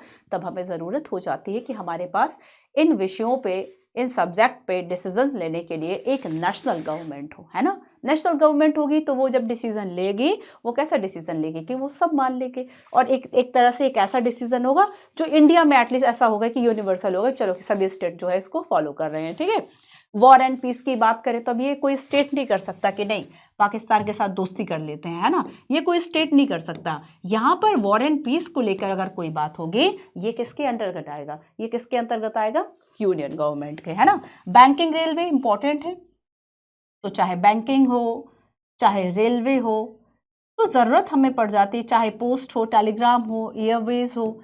इसके अलावा अगर हम पोर्ट्स की बात करें, पोर्ट्स दैट इज कॉल्ड बंदरगाह, ठीक है, पोर्ट्स की बात करें, या फिर फॉरेन ट्रेड करेंसी की बात करें, फॉरेन ट्रेड, है ना, फॉरेन ट्रेड करेंसी इनकी बात करेंगे तो ये यूनियन लिस्ट का हिस्सा होंगे। बट अगर हम फॉरेन ट्रेड की बात हो रही है और यहाँ पर अगर हम ट्रेड एंड कॉमर्स लिखा होगा एक जगह, कहाँ पर गया वो, है ना, तो जब हम देखेंगे कि और भी कई तरीके की इस तरह की जो चीज़ें हो सकती हैं, हाँ ये रहा ट्रेड एंड कॉमर्स। तो अगर देश के अंतर्गत ट्रेड एंड कॉमर्स की बात होगी, इस पे कौन बनाएगा लॉ? स्टेट लिस्ट, है ना, स्टेट बनाएगा, क्योंकि स्टेट लिस्ट का हिस्सा है। क्लियर है? तो यहाँ पर अब देखो, जैसे कि स्टेट लिस्ट का जल्दी जल्दी बता देती हूँ, जैसे कि एग्रीकल्चर है, ठीक है, स्टेट का क्या है, जैसे कि कृषि है, एग्रीकल्चर है, जैसे कि पुलिस व्यवस्था है। इस बार यूपीएससी ने यहाँ से भी क्वेश्चन पूछा था कि शायद जेल प्रशासन के जो नियम है वो अलग अलग होते हैं राज्यों के द्वारा, और यही एक कारण है कि जो उनको बेल देने के नियम है वो अलग अलग फॉलो किए जाते हैं। तो लेकिन ये होता है, पता है अभी क्या हो रहा है, यूपीएससी पिछले 3-4 बार से एक आध क्वेश्चन ऐसा डाल देती है जो वो बच्चा बता पाएगा जो कि शायद लॉ में, या फिर जो ऑप्शनल जिन्होंने लॉ लिया होगा, या फिर मतलब बहुत डीपली चीजें पूछ लेता है जो शायद हमसे नहीं आ सकती। कितना भी पढ़ लोगे, कितने लॉ पढ़ोगे, लॉ थोड़ी पढ़ लेंगे हम सारा। तो यहाँ पर कुछ क्वेश्चंस ऐसे आ जाते हैं, ठीक है। तो यहाँ पे देखो कि लोकल गवर्नमेंट, हाँ आपको पता है कि जब 73rd और 74th जब कॉन्स्टिट्यूशन अमेंडमेंट नहीं हुआ था और जो लोकल गवर्नमेंट है उनको कॉन्स्टिट्यूशनल स्टेटस नहीं दिया गया था, उस वक्त तक लोकल गवर्नमेंट किसका विषय होता था, स्टेट लिस्ट का विषय होता था, ठीक है। स्टेट लिस्ट का ये विषय हुआ करते थे। इसके अलावा पब्लिक हेल्थ की बात करेंगे, लैंड लिकर की बात करें, life stock animal husbandry, state public service की बात करें, तो यहाँ पर बेसिकली हम देखेंगे कि normally only the state legislature can make law on this matter. Next is concurrent list, समवर्ती सूची। अब देखो कॉन्करेंट लिस्ट में जो है वह क्या क्या शामिल होगा। कॉन्करेंट लिस्ट में जैसे कि अब एजुकेशन, हम शिक्षा की बात करें, बड़ा ही इंपॉर्टेंट है। अब यहाँ पर सरकार सर्व शिक्षा अभियान भी चला रही है, और पता चला कोई स्टेट गवर्नमेंट बेटी बचाओ बेटी पढ़ाओ भी चला रही है। कैसे उसको मर्ज करेंगे, कैसे उन योजनाओं का लाभ लेंगे। तो यहाँ पर क्या है, इसके लिए जरूरत होती है कि हम इस तरह के सिस्टम के लिए स्टेट भी आगे नीतियां बना सके ताकि वह अपने यहाँ विकास कर सके, अपने यहाँ एजुकेशन ला सके। तो स्टेट के पास भी अथॉरिटी होनी चाहिए, है ना। और उसके बाद सेंट्रल गवर्नमेंट के पास भी अथॉरिटी होनी चाहिए, क्योंकि फाइनली हम देखेंगे कि विकास की जो, या फिर वेलफेयर स्टेट का जो कॉन्सेप्ट है उसको बिल्ड करना फाइनली किसके हाथ में होना चाहिए, सेंट्रल गवर्नमेंट का रिस्पॉन्सिबिलिटी होना चाहिए, ठीक है। ट्रांसफर ऑफ प्रॉपर्टी की बात करें, फॉरेस्ट की बात करें, ठीक है, फॉरेस्ट की बात करें, ट्रेड यूनियंस की बात करें, ट्रेड यूनियंस की बात करें, इसके अलावा एडॉप्शन सक्सेशन की बात करें। So both union and state legislature alone can make law on this matters, ठीक है। इसके अलावा देखो, अच्छा ये भी तो पॉसिबल है ना, ये तो 3 बातें हो गई, संघ, राज्य और समवर्ती सूची, union, state and concurrent list. कुछ ऐसे विषय भी हो सकते हैं क्या जो किसी लिस्ट में ना लिखे हो। ये पॉसिबल है कि आज इंटरनेट आ गया, उस समय नहीं था। तो आज साइबर अटैक हो गया, उस समय नहीं था। तो अब जो नई चीजें हैं ही नहीं, हम उन नए विषयों को कैसे शामिल कर दें। मे बी इट्स पॉसिबल ना कि इस तरह की लिस्ट में कुछ चीजें लिखने से बच जाएं। अगर बच गई हैं उनको हमने कह दिया रेसिड्यूरी पावर, रेसिड्यूरी सब्जेक्ट या अवशिष्ट शक्तियां। जब हमारा देश आजाद नहीं था उस वक्त जब गवर्नर हुआ करता था तो गवर्नर के पास ऐसी शक्तियां थी। अब हम देखेंगे कि सेंट्रल गवर्नमेंट के पास ऐसी शक्तियां, और ये क्वेश्चन जो है वह यूपीएससी पूछ चुका है, ठीक है, कि आखिर इस पर डिसीजन मेकिंग पावर जो है वह किसकी लगेगी। तो देखो कुछ ऐसे विषय थे जो किसी में लिखने से बच गए, that is called residuary power, that is called residuary power, ठीक है। रेसिड्यूरी पावर दैट मीन्स अवशिष्ट विषय, अवशिष्ट विषय, अवशिष्ट विषय मतलब जो किसी सूची में नहीं है, जो किसी लिस्ट में मेंशन नहीं है, जो किसी लिस्ट में नहीं है, ठीक है। और अगर किसी भी लिस्ट में नहीं है तब ऐसे में क्या होगा कि जैसे कि साइबर लॉ है, फॉर एग्जांपल साइबर लॉ, तो साइबर लॉ को लेके अब लॉ मेकिंग कौन करेगा, तो ये करेगा, यहां पर हम देखेंगे कि यूनियन लेजिस्लेचर, इसके पास ये पावर होगा, है ना। तो रेसिड्यूरी पावर्स की अगर हम बात करें तो रेसिड्यूरी पावर किसके पास होंगी, ये यूनियन लेजिस्लेचर के पास होंगी। Union legislature alone has the power, ठीक है, to legislate on such matters, for example cyber laws. Clear है, ये डिविजन ऑफ पावर हमारे कॉन्स्टिट्यूशन में दिया गया है। और अगर हम इन 3 सूचियों की बात करें, हमने किस देश से ली, ऑस्ट्रेलिया से प्रेरित है ना। 1935 के एक्ट में भी इस तरह के प्रोविजन किए गए थे। तो ये पहला ऐसा इंपॉर्टेंट प्रोविजन है जो कि हमारे कॉन्स्टिट्यूशन में दिया गया है। मेंस में भी इस तरीके से क्वेश्चन आ सकता है कि विषयों का या सब्जेक्ट जो है वह किस तरीके से उनका विभाजन हमारे कॉन्स्टिट्यूशन में किया गया है, जो कि एक फेडरल सिस्टम को बनाते हैं, या डिविजन ऑफ पावर को। Consider the following statement about residuary powers. अवशिष्ट शक्तियां include all other matter not mentioned in any of list. हाँ, ये उन सभी विषयों को definitely mention करता है जो कि किसी लिस्ट में mention नहीं है. And union legislature alone has the power to legislate on such matter. ठीक है, आपको आंसर वैसे भी बता दिया गया, फिर भी सोचते रहिए। अब हम आगे चलेंगे, federalism with a strong central government. हमारे यहाँ देखो, जैसे कि मैं टीटी कृष्णामाचारी जो कि कॉन्स्टिट्यूएंट असेंबली में मेंबर थे, मैं इनका एक स्टेटमेंट आपको बताती हूँ, ठीक है। इन्होंने कहा था कि let me tell my honourable friends in the house that the drift in all constitutions have been toward the center because of circumstances that have now come into being, that state have become and federal or unitary welfare state for being police states, and the ultimate responsibility as for the economic well-being of the country has been become the paramount responsibility of the center. तो देखो, TT Krishnamachari और हमारे कई constitutional जो maker थे, जो constituent assembly के members थे, वो इस बात को समझते थे कि हमें इवन क्या करना होगा। वो इस बात को समझ रहे थे कि हमें बेसिकली जो फाइनली रिस्पॉन्सिबिलिटी होगी वेलबींग की, आर्थिक विकास की, वह सेंट्रल गवर्नमेंट के पास है। और सभी देशों में कहीं ना कहीं इस तरह के प्रोविजन किए गए हैं कि जो केंद्र है या जो सेंटर है, कोई एक ऐसी अथॉरिटी जरूर है जिसके पास ज्यादा पावर है, ज्यादा अथॉरिटी है लॉ मेकिंग की और डिसीजन मेकिंग की, है ना। और ये बहुत जरूरी है ताकि एक यूनिटी जो है वह बनी रहे, क्योंकि कुछ ऐसी सिचुएशंस आ सकती है जब ये हमें चीज बिल्कुल सही लगती है, ठीक है। ऐसी बातें जो है वह उसमें कही जाती हैं। देखो, तो अब देखो, हम देखेंगे कि आखिर ऐसे कौन कौन से प्रोविजंस हैं जो कि ये बताते हैं कि जो फेडरेशन है ना, फेडरलिज्म है, वो एक स्ट्रॉन्ग सेंट्रल गवर्नमेंट के साथ है। कुछ मेन पॉइंट्स मैं आपको बताते हैं, पहले ये पढ़ लेते हैं ना। It is generally accepted that the Indian constitution has created a strong central government, definitely, है ना। And next, India has a country of continental dimensions with immense diversity and social problems, definitely. And so the framer of the constitution believed that we require a federal constitution that would accommodate diversity, but they also wanted to create a strong center to stem disintegration and bring about social and political changes.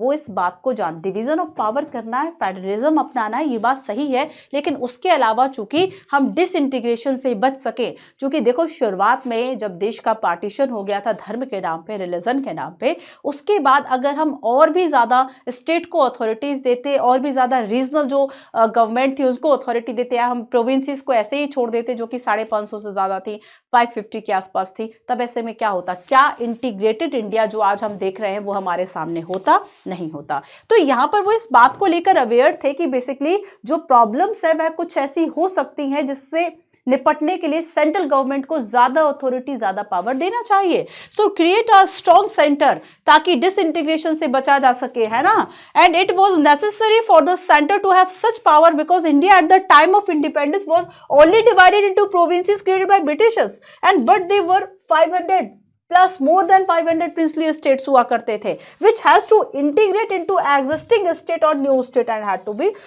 created, ठीक है। तो यहां पर देखो कि आखिर ऐसे कौन से प्रोविजन है जो कि हमने इसमें किए हुए हैं, हम उसको पढ़ते हैं, ठीक है। तो बेसिकली, और ये क्या है, ये किस क्वेश्चन का आंसर हो जाएगा, यूपीएससी मेंस 2014 का। क्या क्वेश्चन पूछा था, यही क्वेश्चन तो पूछा था कि अगर हमने फेडरल प्रिंसिपल को अपनाया है, फिर भी हमारे कॉन्स्टिट्यूशन में एक बेसिक फीचर आपको दिखाई देता है कि basically favour of a strong centre, कुछ ऐसे फीचर्स है ना। आके बस वो फीचर्स क्या है वही तो पढ़ने जा रहे हैं हम, तो एनसीईआरटी पढ़ोगे तो सही तरीके से मतलब आंसर जो है वह इन चीजों का कर पाओगे, ठीक है। चलिए, सो कुछ पॉइंट्स हम देखते हैं कि आखिर ऐसा जो है वह क्या क्या प्रोविजन जो है वह किए गए federalism with a strong central government. Federalism with a strong central government,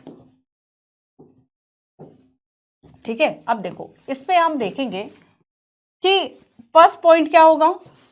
ये तो एक बात हमने मान ली कि आखिर ऐसा चाहिए क्यों था, ये हमें करना क्यों था, ये हमें इसलिए करना था ताकि हम इंटीग्रेटेड रह सके और हम ठीक तरीके से जो देश है उसको चला सके, ठीक है।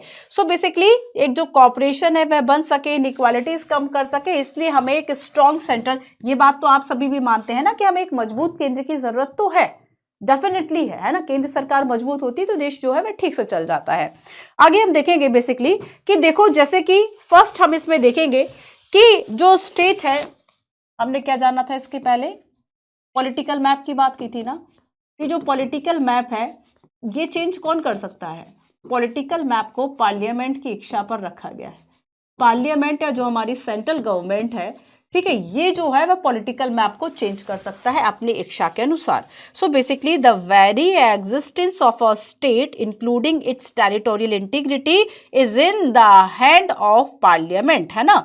तो यहाँ पर स्टेट की जो टेरिटोरी है ये किसके हाथ में है? ये पार्लियामेंट के हाथ में है। तो कहीं ना कहीं सेंट्रल गवर्नमेंट हुई ना स्ट्रॉन्ग, है ना, कि पॉलिटिकल मैप को अपने हिसाब से वह चेंज कर सकता है। नेक्स्ट हम इसमें देखेंगे बेसिकली कि नेक्स्ट है इसमें इमरजेंसी पावर, ठीक है।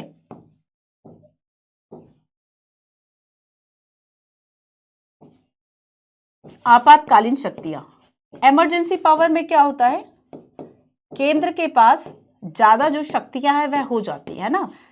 आपातकालीन ऐसी एक विशिष्ट परिस्थिति है, एक ऐसा स्पेशल सिचुएशन है जिसमें सेंट्रल गवर्नमेंट्स के पास ये अथॉरिटी हो जाती है कि वह स्टेट लिस्ट को लेकर जो भी उसमें मैटर्स हैं उसको उस पर नियम बना सकते हैं या फिर वो राज्य को बेसिकली कंट्रोल कर सकते हैं। तो यहाँ पर क्या है कि ये जो इमरजेंसी पावर है, डॉक्टर अम्बेडकर कहते हैं कि बड़ी ही खूबसूरती से इस बात को हमारे कॉन्स्टिट्यूशन में डिजाइन किया गया है कि कुछ ऐसी परिस्थितियों में अपने आप इसका जो नेचर है वह फेडरल से यूनिटरी हो जाता है। यूनिटरी क्यों? यूनिटरी इसलिए क्योंकि सेंट्रल गवर्नमेंट के पास जो है वह ज्यादा शक्तियां आ जाती हैं। तो इमरजेंसी की अगर हम बात करेंगे, है ना, तो which can turn our federal polity into a highly centralised system once emergency is declared. अगर इमरजेंसी डिक्लेयर हो गई है तब ऐसे में क्या होगा कि जो हमारा फेडरल सिस्टम है ये फेडरल सिस्टम कैसे कन्वर्ट हो जाएगा? इमरजेंसी में जो फेडरल सिस्टम है, फेडरल सिस्टम ये कन्वर्ट हो जाएगा यूनिटरी सिस्टम में, ठीक है। यूनिटरी सिस्टम में बेसिकली ये बदल जाएगा, कन्वर्ट हो जाएगा, ठीक है। नेक्स्ट हम देखेंगे बेसिकली कि अगर हम फाइनेंशियल पावर एंड रिस्पॉन्सिबिलिटी की बात करें, फाइनेंशियल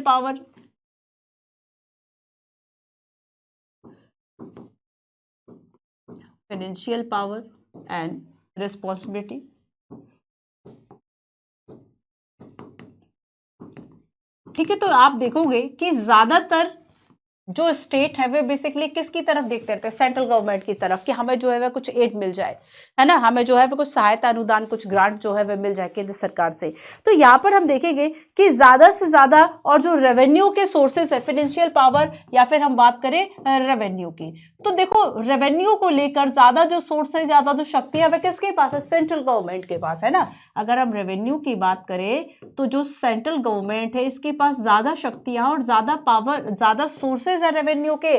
स्टेट गवर्नमेंट्स आगे जब हम बात करेंगे कि कन्फ्लिक्ट जो है या वो बेसिकली क्यों होता है, तो उसमें एक ये भी कारण होगा कि जो स्टेट है वो ज्यादा रेवेन्यू, ज्यादा अथॉरिटी की डिमांड करेंगे। तो यहाँ पर क्या है कि रेवेन्यू के जो ज्यादा सोर्स है, ज्यादा फाइनेंशियल पावर है, और जो स्टेट है बेसिकली वह क्या है कि जो सेंट्रल गवर्नमेंट है वह कुछ हमें ग्रांट, कुछ अनुदान दे दे, कुछ विशेष योजना, जैसे कि मान लो बिहार में बाढ़ आ रहा है, तो अभी आप देखेंगे कि जो बिहार के सीएम है उन्होंने, बिहार के सीएम ने क्या किया कि बिहार को बेसिकली एक स्पेशल जो राज्य का दर्जा है ना, वो देने के लिए बात की, ताकि क्योंकि वहाँ की परिस्थिति ऐसी कि भाई अगर इकोनॉमिक आप देखेंगे कि वहाँ पे पिछड़ापन हो रहा है या फिर आर्थिक विकास उतना ज़्यादा नहीं हो रहा है, या फिर आप देखेंगे कि लगभग अगर हम नॉर्थ बिहार की बात करें तो शायद 70% के आसपास का जो एरिया है वो फ्लड से बहुत ज़्यादा प्रभावित होता है और हर साल वहाँ पे फ्लड लगभग आता है। तब यहाँ पर क्या है कि सेंट्रल गवर्नमेंट जो है उसके लिए विशेष राहत पैकेज दे देता है। तो यहाँ पर क्या है, केंद्र सरकार के पास ज़्यादा पावर, ज़्यादा शक्ति है, तो स्टेट जो है केंद्र का मुँह देखते रहते हैं। तो ऐसे में क्या है कि बेसिकली हम देखेंगे कि यूनियन गवर्नमेंट जो है वह स्टेट को लोन दे रहा है, तो ज्यादा पावर किसके पास है? अगर ज्यादा पावर, ज्यादा फाइनेंशियल पावर, अरे भाई जिसके पास पैसा है उसके पास ज्यादा पावर है। तो ऐसे में केंद्र सरकार जो है वह क्या हो गया, हमारे पास एक स्ट्रॉन्ग सेंट्रल गवर्नमेंट हो गया, ठीक है, क्लियर। अब नेक्स्ट हम देखेंगे एक और बड़ा विवादित मुद्दा है गवर्नर का। आपको पता होगा गवर्नर या राज्यपाल को बेसिकली केंद्र का एजेंट कह दिया जाता है नेगेटिव सेंस में, है ना। तो गवर्नर क्या कर सकते हैं? गवर्नर के पास कई शक्तियां होती हैं। आपको पता है कि जैसे कि देश में जो संवैधानिक हमारा प्रमुख है ना, जो मेन नॉमिनल या फिर सेरेमोनियल अगर हम हेड की बात करें, प्रेसिडेंट है, वही स्टेट में वही पोजीशन सेम गवर्नर की होती है। ठीक है, तो गवर्नर के पास देखो, कोई भी अगर स्टेट लेजिस्लेटिव, स्टेट असेंबली में अगर कोई भी नियम बनाना है, कोई भी लॉ मेकिंग करनी है, तो फाइनल जब साइन कर देंगे गवर्नर, तब जाके उसको लॉ में कन्वर्ट किया जाएगा, वो जो बिल है वो लॉ में कन्वर्ट होगा। बट समटाइम्स गवर्नर क्या कर देते हैं कि प्रेसिडेंट की असेंट के लिए उसको रख सकते हैं, तो एक ये स्पेशल पावर होगा। तो समटाइम्स इसको बेसिकली एक गलत, एक बैड इंटेंट की तरह देखा जाता है कि दुर्भावना से बेसिकली इस को रोक लिया गया, क्योंकि डिफरेंट पार्टी की सरकार है। देखो ये जो विवाद है ना, जानते हो वो कब बढ़ जाता है? वो तब बढ़ जाता है जब गवर्नर जो है वह किसी और पार्टी का है, क्योंकि केंद्र सरकार अपॉइंट कर रही है, राष्ट्रपति अपॉइंट कर रहे हैं गवर्नर को। तो मान लीजिए कि केंद्र में दूसरी सरकार है और वहां पे जो है वह तीसरी सरकार, जैसे अभी आप देख लें कि अगर पश्चिम बंगाल और दिल्ली के बीच में विवाद है ना, अगर इस तरह की कोई प्रॉब्लम होती है, ये प्रॉब्लम जानते हो कब बढ़ जाती है? जब डिफरेंट पार्टी की सरकार है और वहां पर क्या हो रहा है कि अगर मान लो कि पश्चिम बंगाल में जो गवर्नमेंट है अगर वो सपोर्ट नहीं कर रही है सेंट्रल गवर्नमेंट को, तब इस तरह के जो कन्फ्लिक्ट है फेडरेशन में, फेडरलिज्म में, वह और भी देखने को मिल जाते हैं। तो गवर्नर का जो रोल है ना, वो रोल एक बताता है कि किस तरह से जो सेंट्रल गवर्नमेंट है वो ज्यादा स्ट्रांग हो जाती है। एक और सबसे ज्यादा विवादित जो कि यूपीएससी ने क्वेश्चन पूछा, क्वेश्चन भी मैं आपको दिखाती हूं, that is article 356, most controversial. और आर्टिकल 356 के कारण जो गवर्नर का रोल है ना, ये बहुत ज्यादा विवादास्पद रहा। ठीक है, पहली बार देखो संभवतः जो केरला गवर्नमेंट में, केरला आप देखेंगे स्टेट में जो कम्युनिस्ट गवर्नमेंट आई थी, उसको रिप्लेस करने के लिए संभवतः ऐसा माना जाता है पहली बार आर्टिकल 356 का प्रयोग किया गया था। आर्टिकल 356 में क्या होगा कि स्टेट इमरजेंसी, जिसे कि प्रेसिडेंट रूल भी कहा जाता है, प्रेसिडेंशियल रूल, राष्ट्रपति शासन लगा दिया जाता है। और जब राष्ट्रपति शासन लगा दिया जाता है तब सारी शक्तियां राष्ट्रपति के हाथ में होती है। ठीक है, जो सरकार है वो स्टेट जो गवर्नमेंट है वो काम नहीं कर रही होती है उस दौरान। तो यहां पर आर्टिकल 356 जो है वो एक बहुत ही ज्यादा, और इसको इस आधार पर लगाया जाता है बेसिकली कि जो कॉन्स्टिट्यूशनल जो मशीनरी थी वो फेल कर गई है स्टेट की, इसलिए प्रेसिडेंशियल रूल के लिए जो गवर्नर है वह रिकमेंडेशंस कर सकता है। तो यहां पर क्या है कि ये बहुत ही ज्यादा एक विवादास्पद जो बेसिकली हम कह सकते हैं ये एक मुद्दा रहा। So basically governor has certain power to recommend dismissal of state government and dissolution of the assembly, है ना। तो यहां पर देखेंगे कि ये एक इंपॉर्टेंट ऐसा है। इसके अलावा हमने देखा power to reserve a bill pass by state legislator for the assent of the president. तो यहां पर एक जो बिल को रिजर्व कर लेना, असेंट फॉर प्रेसिडेंट, और दूसरी बात है कि आर्टिकल 356, और आर्टिकल 356 जो है वो बहुत ही ज्यादा एक विवादास्पद जो विषय है वह हो जाता है। एक इस पे क्वेश्चन देखो जरा, अभी रिसेंटली यूपीएससी ने पूछा। देखो अगर अच्छे से पढ़ोगे फ्रेंड्स, अगर अच्छे से पढ़ोगे, डेली क्लास करोगे, जो आपको होमवर्क दिया जा रहा है वह करोगे, रिवीजन करोगे, तब ऐसे में क्या होगा कि आगे आने वाले जो क्वेश्चंस हैं प्रीलिम्स हो, मेंस हो, आपसे बन जाएंगे। ठीक है, अगर ये सोचोगे कि नहीं केवल यूट्यूब की ही क्लासेस हैं, हम तो ऑफलाइन, अरे भाई ऑफलाइन क्लास में भी बच्चा सीरियस नहीं होता है। मैं जाती हूँ ऑफलाइन, देखती हूँ कि बच्चा कितना जो है वह सिंसियरली पढ़ रहा है। अगर देखो जो सिंसियर स्टूडेंट है ना, वैसे तो ज़्यादातर सेल्फ स्टडी कर लेते हैं। ठीक है, उन्हें ना यूट्यूब की ज़रूरत पड़ती है ना किसी ऑफलाइन, लेकिन हाँ कहीं ना कहीं से तो डायरेक्शन वो ले ही रहे होते हैं ना, वरना ऐसे कैसे आप खुद से नहीं। समटाइम्स क्या होता है कि अगर आप सेल्फ स्टडी भी करो तब भी आपको ज़रूरत किस चीज़ की हो जाती है? डायरेक्शन की, कैसे पढ़ना है ना। एक बार आपको अगर पता चल गया फिर आप सेल्फ स्टडी आराम से कर लेते हैं, या एक आध बार आपका प्रीलिम्स हो गया या मेंस हो गया, अब फिर ऐसा स्टूडेंट जो है वो खुद से स्टडी कर लेता है, उसको ज़रूरत ही नहीं होती कि वो कोई यूट्यूब चैनल देखे या फिर। देखिए शुरुआत में जब आपको कुछ पता नहीं होता है तब आपको ज़रूरत होती है, और अगर आपको उसमें भी कोई सही बताने वाला मिल जाएगा ना कि ये सही एक तरीका है, आप एक दो क्लासेस को देख लो उसके बाद सेल्फ स्टडी कर सकते हो तो कर लो। हाँ ये होगा कि आपको ढूंढने में समस्या होगी। अब जैसे मुझे तो हैबिट हो गई कि हाँ मुझे जल्दी मिल जाती हैं चीज़ें, क्योंकि काफ़ी समय से पढ़ा रही हूँ, तो मुझे जल्दी मिल जाएगा कि अच्छा ये इसमें क्वेश्चन आया था तो मुझे इस टॉपिक के साथ। आपको वो चीज़ें लिंक करने में थोड़ी सी प्रॉब्लम हो सकती है ना, ऐसा नहीं कर नहीं पाओगे, थोड़ी प्रॉब्लम होगी। तो अगर आप क्लासेस को ठीक से देखोगे, थोड़ा सिंसियरली देखोगे, अटेंटिव देखोगे, कॉन्टिन्यूसली देखोगे, बेनिफिट आपका है। Account for the legal and political factor responsible for the reduced frequency of using Article 356 by a union government since mid-1990s। 15 marks का क्वेश्चन था। देखो 15 मार्क्स का, 10 मार्क्स में भी नहीं पूछा, 15 मार्क्स का 250 का था, 250 वर्ड्स में आपको लिखना था। तो यूपीएससी क्या पूछ रही है? ऐसा नहीं है कि ये आपने कहीं पढ़ा ना हो, इस बुक में है ना, कुछ चीज़ें हैं, कुछ आपने अगर बाकी भी पढ़ रखा है तो आपको वहां से मिल जाता है।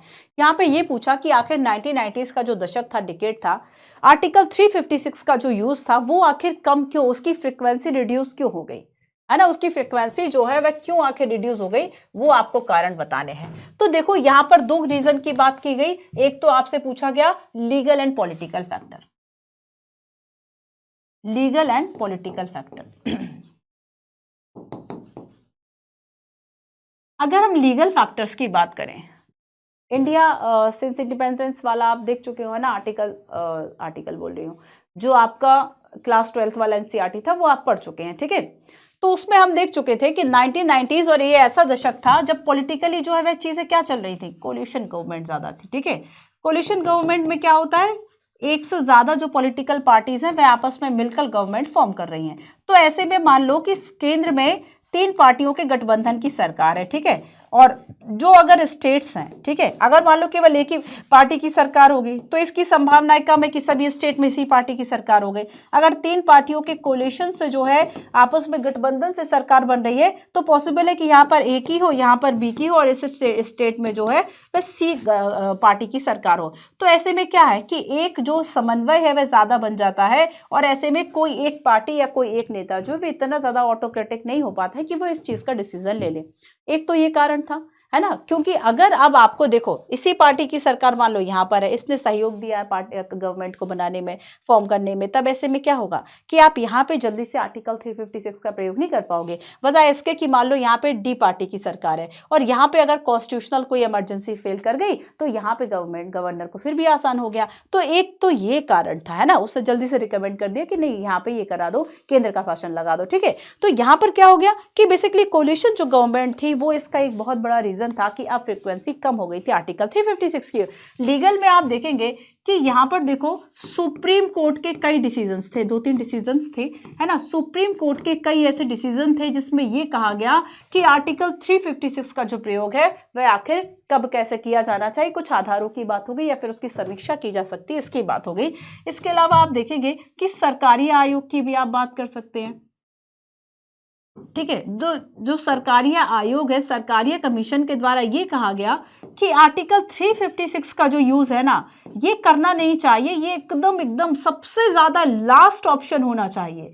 जब आपके पास कोई ऑप्शन ना बचे तब आपको आर्टिकल 356 का जो यूज है वह करना चाहिए, ठीक है। और साथ में ये भी इसमें कहा गया था सरकारी आयोग ने कि जो गवर्नर है उसकी नियुक्ति करना चाहिए एक ऐसा व्यक्ति जो कि बहुत ज्यादा पॉलिटिकल अपना जो करियर है अभी करंटली एक्टिव ना रहा हो, ठीक है। कुछ उसमें कूलिंग पीरियड की भी जो बात है वह की गई है कि जो गवर्नर की नियुक्ति अपॉइंटमेंट है वह बेसिकली थोड़ा सा इंपार्शियल, निष्पक्ष होकर जो है वह की जानी चाहिए। तो इसके बस यही बातें आपको इसमें बतानी थी। आर्टिकल 356 क्या है, आप इसमें यूज करने की शुरुआत में केरला गवर्नमेंट के लिए कम्युनिस्ट गवर्नमेंट को हटाने के लिए किया गया था। आर्टिकल 356 जो है क्या, यहां से अपनी बात को शुरू करके आप इन दो में 2-3 कारण बता दें और सबसे लास्ट में आप लिख दें कि सरकारी आयोग ये कहता है, इससे बेस्ट आंसर नहीं हो सकता, ठीक है। ये नहीं कह रही सबसे बेस्ट है ना, लेकिन हाँ एक वन ऑफ द बेस्ट जरूर है। आप इसको जरूर लिखने की कोशिश करेंगे, ठीक है। सो बेसिकली आगे समझ में, तो अगर आप सही पढ़ते हैं तो आपको आंसर आ जाएगा।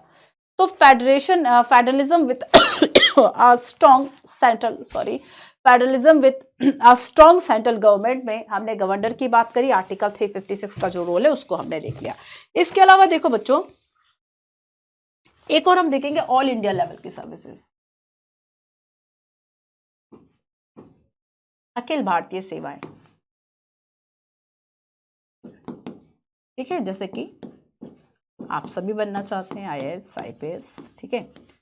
तो यहां पर जो ऑल इंडिया लेवल की सर्विसेज होती है बेसिकली देखो इसमें क्या होगा कि बेसिकली जो ये है ये कॉमन होगी to the entire territory of India. All India services जो है वह कॉमन होंगी टू द मतलब पूरी इंडिया की टेरिटोरी में बेसिकली ये कॉमन रूप से होंगी।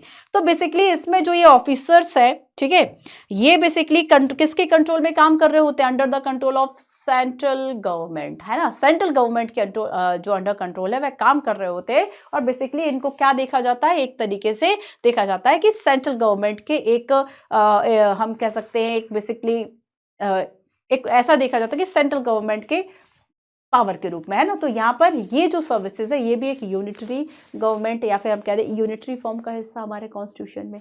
तो ये सारी बातें क्या है कि फेडरलिज्म तो है, लेकिन एक स्ट्रॉन्ग सेंट्रल गवर्नमेंट है। क्यों गवर्नमेंट है स्ट्रॉन्ग सेंट्रल गवर्नमेंट क्यों है? फिर से देखो, क्योंकि हम देखेंगे कि पॉलिटिकल मैप को पार्लियामेंट जो है वह चेंज कर सकता है, इसके पास पावर है कि ये जो है वह 2 स्टेट्स को मिलाकर जो है वह एक स्टेट बना दे, या फिर 2 स्टेट्स की हम बात करेंगे, इनके कुछ हिस्से को मिलाकर तीसरा जो है नया स्टेट्स बना दे, इनके नेम चेंज कर दे। तो ये पावर पार्लियामेंट के पास है। सेकंड, हमने देखा कि फाइनेंशियल पावर्स की जब हम बात करेंगे ये ज़्यादा है, और अगर हम एड की बात करें या फिर हम ग्रांट की बात करें तो ये बेसिकली जो स्टेट है ना वो इन पे निर्भर हो जाते हैं बिकॉज ऑफ रेवेन्यू के सोर्सेज ज़्यादा है। नेक्स्ट हमने देखा कि गवर्नर का रोल, उसमें भी 356 जो है वह मोस्ट कंट्रोवर्शियल रहा। ठीक है, आपातकालीन व्यवस्था, इमरजेंसी प्रोविजन जो है ये फेडरल सिस्टम को यूनिटरी सिस्टम में कन्वर्ट कर देती है, और तो ये बेसिकली कुछ स्ट्रॉन्ग बातें ऐसी हो गई जो कि ये बताती हैं। ठीक है, आया समझ में? अब आगे चलते हैं। देखो, जब हम कन्फ्लिक्ट की बात करेंगे ना, conflict in India's federal system, तो इस कन्फ्लिक्ट में आर्टिकल 356 वाला जो क्वेश्चन है ये भी इसमें आ जाता है। चलो आओ थोड़ा सा क्वेश्चन कराती हूं, जरा इस प्रश्न को देखो,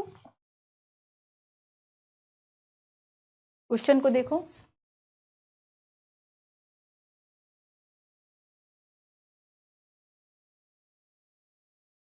The framer of the constitution believed that we required a federal constitution that would accommodate diversity. They also wanted to create a strong center to stem disintegration and bring about social and political change. कौन सा जो statement है वह correct है? And next देखो, consider the following statement about important provision that create a strong central government. Very existing of a state, including its territorial integrity, in the hand of parliament, definitely. Emergency provision which can turn our federal polity into a highly centralized system once emergency is declared, definitely. And the central government has many revenue sources and the state are mostly dependent, definitely. तो इस तरीके से क्या है, ये तीनों ही important है। तो देखो, ये प्रीलिम्स का क्वेश्चन हो गया। सेम मेंस का क्वेश्चन 2014 में जो है वह यूपीएससी ने पूछा हुआ था। ठीक है, अब एक क्वेश्चन और देखो, गवर्नर के बारे में है। The governor has certain power to recommend dismissal of a state government and resolution of the assembly. विधानसभा को ये स्टेट जो लेजिस्लेटिव उसको भंग करने की बात कर सकता है, डिसॉल्व करने की कर सकता है, बिल्कुल कर सकता है ना। तो governor has the power to reserve a bill passed, कौन सा आर्टिकल है ये दोनों ही स्टेटमेंट इसमें करेक्ट है। ठीक है, नेक्स्ट देखो, consider the following statement, there may be a occasion when the situation में demand that the central government need to be legislate on a matter of from the state list, है ना। अगर हम इस क्वेश्चन को देखें कि देखो कई ऐसे, एक और जो मैं पॉइंट आपको मैंने नहीं बताया वो ये है कि हमारे पास सेंट्रल गवर्नमेंट जो है वो ज़्यादा स्ट्रॉन्ग इसलिए भी है क्योंकि कुछ ऐसी परिस्थितियां ज़रूर हो सकती हैं जब राज्य सूची या स्टेट लिस्ट में जो सब्जेक्ट इंक्लूडेड हैं, जो मैटर इंक्लूडेड है, उस पर सेंट्रल गवर्नमेंट जो है वह डिसीजन ले सकता है। ठीक है, बट ये डिसीजन कैसे लेगा? इसमें पार्लियामेंट के क्या किसी स्पेशल कोई जो हमारा सदन है, पार्लियामेंट का जो हाउस है, उसके पास क्या ज़्यादा पावर है? डेफिनेटली, जैसे कि हम देखेंगे कि ऑल इंडिया सर्विस, अगर किसी नई सर्विस को ऑल इंडिया लेवल की सर्विस बनानी है, इसके बारे में राज्यसभा के पास स्पेशल पावर है, वो रिकमेंड कर सकता है। एंड दूसरी बात इसमें ये कही जाती है कि अगर किसी स्टेट लिस्ट पे विषय बनाना है, स्टेट लिस्ट पे अगर डिसीजन लेना है, तो राज्यसभा के पास स्पेशल पावर है। लेकिन यहाँ पर देखो, लोकसभा वाला तो कट गया, बट अब देखो बच्चा राज्यसभा वाला है ना। लेकिन राज्यसभा की हम बात करेंगे कि this is possible if the move is rectified by Rajya Sabha and this is possible the move is rectified by both houses, नहीं बोथ हाउसेस नहीं होगा। This is possible if the move is rectified by the state, no. तो इसका answer क्या होगा? Option number B, कि this is possible. फिर से दोनों को जोड़ के पढ़ो, दोनों को जोड़ के पढ़ो। There may be a occasion when the situation may demand that the central government need to be legislated on the matter of Rajya Sabha. This is possible if the move is ratified by Rajya Sabha. एक मैं आपको comment करने के लिए एक sentence बता रही हूँ। आपको ये बताना है कि राज्यसभा जो है वह ऐसा स्पेशल मेजोरिटी से करती है या केवल नॉर्मल मेजोरिटी से भी काम जो है वह बन जाएगा। ठीक है, चलिए अब देखो कुछ पॉइंट्स। इंडियन कॉन्स्टिट्यूशन में ऐसे कौन कौन से फीचर्स हैं जो यूनिटरी गवर्नमेंट का हिस्सा हो सकते हैं, या फिर यूनिटरी फीचर्स हम इसको कह सकते हैं। यूनिटरी फीचर्स का मतलब होता है कि आखिर जो पावर्स है वे सेंट्रलाइज होते हैं किसी एक गवर्नमेंट के पास, और बाकी जो स्टेट या फिर बाकी जो यूनिट्स होंगी गवर्नमेंट की, वो एक तरह से सबऑर्डिनेट की तरह काम करने लगती हैं। तो ऐसे आखिर कौन से फीचर्स हैं? डॉक्टर अंबेडकर कहते हैं कि शायद ही कोई किसी देश का कॉन्स्टिट्यूशन इतनी खूबसूरती से एक फेडरल व्यवस्था से यूनिटरी में जो है ट्रांसफर होता होगा जितनी खूबसूरती से इंडियन कॉन्स्टिट्यूशन जो है वह हो जाता है। तो हम देखेंगे जैसे कि फ्लेक्सिबिलिटी ऑफ द कॉन्स्टिट्यूशन है, कि कॉन्स्टिट्यूशन की फ्लेक्सिबिलिटी का मतलब क्या है कि कॉन्स्टिट्यूशन में जो चेंजेस हैं वह आसानी से किए जा सकते हैं, और ये बताते हैं कि किस तरीके से कि यूनिटरी फीचर का हिस्सा है। More power vest with the centre, हम देख चुके हैं कई फाइनेंशियल इमरजेंसी जो पावर्स है वो सेंट्रल गवर्नमेंट के पास है, और ऐसे में ज्यादा शक्तियां अगर केंद्र के पास है तब क्या है, यूनिटरी फीचर का हिस्सा है। Unequal representation of state in Rajya Sabha, ठीक है, राज्यसभा में जो अनइक्वल रिप्रेजेंटेशन है, और इसके चलते क्या है कि यूनिटरी फीचर का हिस्सा हो गया। Executive is a part of a legislature, ठीक है, Lok Sabha more powerful than Rajya Sabha. Emergency provision, integrated judicial, single citizenship, ये कुछ ऐसे कॉन्सेप्ट्स, कुछ ऐसे फीचर्स हैं जो कि यूनिटरी गवर्नमेंट की जो बात है वह करते हैं, ठीक है। अब देखो लास्ट आपका आता है, last topic, conflicts in India's federal system. आखिर जो कन्फ्लिक्ट है वह क्या क्या है? In the previous section we have seen the constitution has vested very strong power in the center, ठीक है। Thus the constitution recognize the separate identity of the region and yet give more power to the center. Thus the principle of identity of the state is accepted, and quite nature the state would accept a greater role and power in the governance of the state and the country as whole. लेकिन देखो इसके अलावा भी हम देखेंगे कि basically जो conflicts होते हैं स्टेट के बीच में, स्टेट या सेंटर के बीच में, या फिर एक से ज़्यादा स्टेट है, सेंट्रल गवर्नमेंट है, इनके बीच में जो ये एक कन्फ्लिक्ट होता है, ये कन्फ्लिक्ट कौन से रिजॉल्व करेगा? जुडिशरी। कैसे रिजॉल्व करेगी? जुडिशरी इस तरह के डिस्प्यूट्स को सेटल करेगी। कैसे रिजॉल्व करेगी? कॉन्स्टिट्यूशन के द्वारा, रूल ऑफ लॉ के द्वारा, ठीक है। सो देखेंगे this lead to various demand for the state from time to time. State have demanded that they should be given more power and more autonomy. जब मोर पावर, मोर ऑटोनॉमी की demand states करेंगे, और ऐसे में क्या हो रहा है, इस तरह से जो कन्फ्लिक्ट है वह शुरू हो रहे हैं, कई तरह के जो डिस्प्यूट्स है वह होते हैं। बेसिकली हम इन 5 बातों पर चर्चा करेंगे। देखो फर्स्ट प्रोविजन यहां पर कहता है conflict in India federal system में फर्स्ट जो पॉइंट होगा कि सेंटर और स्टेट के जो रिलेशन है, सेंटर और स्टेट के जो रिलेशंस हैं, ठीक है, कैसे वो प्रभावित करेंगे हमारे फेडरल को। अब देखो मैं इसमें आपको कुछ डिकेड्स की बात बताती हूँ। 1960 के पहले के अगर हम डिकेड की बात करें, ठीक है, हम बिफोर एंड आफ्टर देखते हैं। बिफोर एंड आफ्टर, तो 1960s का जो एरा है उसके पहले अगर हम देखेंगे तो कांग्रेस का डोमिनेंस हुआ करता था, और अगर कांग्रेस का यहां पर डोमिनेंस है, ठीक है, सारी पार्टियां एक तरह से मिलजुल कर काम कर रही है, ज्यादातर जो इमर्ज है वह ऑपोजिशन का नहीं हुआ है, इमर्जेंस नहीं हुआ है इन तरह की पॉलिटिकल पार्टीज का, तब बेसिकली क्या है, एक शांति की व्यवस्था रही, बहुत नॉर्मल स्टेट और सेंटर के रिलेशंस रहे। लेकिन 1960 की अगर हम बात करेंगे आफ्टर, तो ये जो डोमिनेंस है ना वो डिक्लाइन होने लगा था, ठीक है, और जब डिक्लाइन होने लगा था कुछ और पॉलिटिकल पार्टीज अस्तित्व में आने लगी थी, और ऐसे में सेंट्रल स्टेट के जो रिलेशंस हैं वे बिगड़ने लगे थे। अब हम स्पेशली बात करते हैं 1990s की डिकेड की।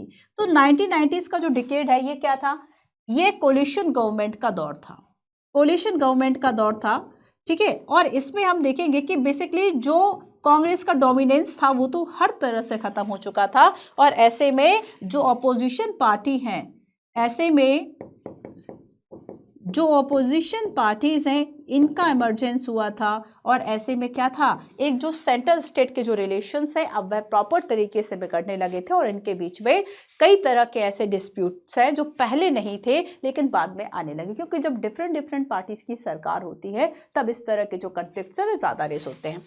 सेकेंड हम बात करेंगे डिमांड फॉर ऑटोनॉमी, है ना, जो स्टेट्स है वे ज्यादा ऑटोनॉमी, ज्यादा स्वायत्तता की डिमांड करते हैं, है ना, डिमांड फॉर ऑटोनॉमी। जैसे कि हम देखेंगे कि ज्यादातर ये जो प्रॉब्लम है वह क्यों होती है, क्योंकि जो स्टेट है वह मोर पावर चाहते हैं ना, ये दिल मांगे मोर, तो मोर पावर एंड ऑटोनॉमी की जो डिमांड है वह कौन कर रहा है? स्टेट कर रहा है। स्टेट जो है वह ज़्यादा रेवेन्यू सोर्सेज की डिमांड कर रहा है, और अगर ज़्यादा रेवेन्यू ज़्यादा पावर की डिमांड करेगा दैन डेफिनेटली वो क्या कर रहा है? एक कन्फ्लिक्ट को जन्म दे रहा है, क्योंकि आसानी से अच्छा इंडिपेंडेंट रिसोर्सेज की बात कर रहे हैं कि रेवेन्यू के उसको, ताकि वह निर्भर ना रह सके।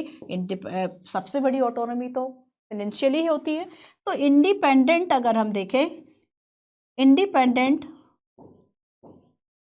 जो रिसोर्सेज हैं, ठीक है, ये होने चाहिए। इंडिपेंडेंट जो रिसोर्सेज है वह होने चाहिए। और बेसिकली कई ऐसे राज्य भी हैं जो कि लिंग्विस्टिक और कल्चर को लेकर भी डिमांड्स कर रहे हैं।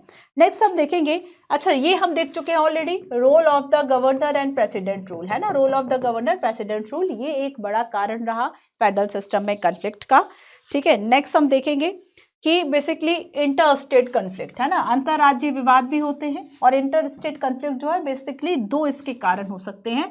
पहला कारण हो सकता है बाउंड्रीज का, पहला कारण क्या हो सकता है? बाउंड्रीज का। और दूसरा इसमें जो रीजन होता है रिवर डिस्प्यूट्स, नदी विवाद, है ना, रिवर डिस्प्यूट्स। और इसके चलते क्या होता है कि ज़्यादातर आप चाहे कर्नाटका, और आप बात करेंगे हम यहाँ पर कि कर्नाटका महाराष्ट्र के बीच में कुछ बाउंड्री डिस्प्यूट्स हैं, या फिर आपने कावेरी जो जल विवाद है वह सुना होगा।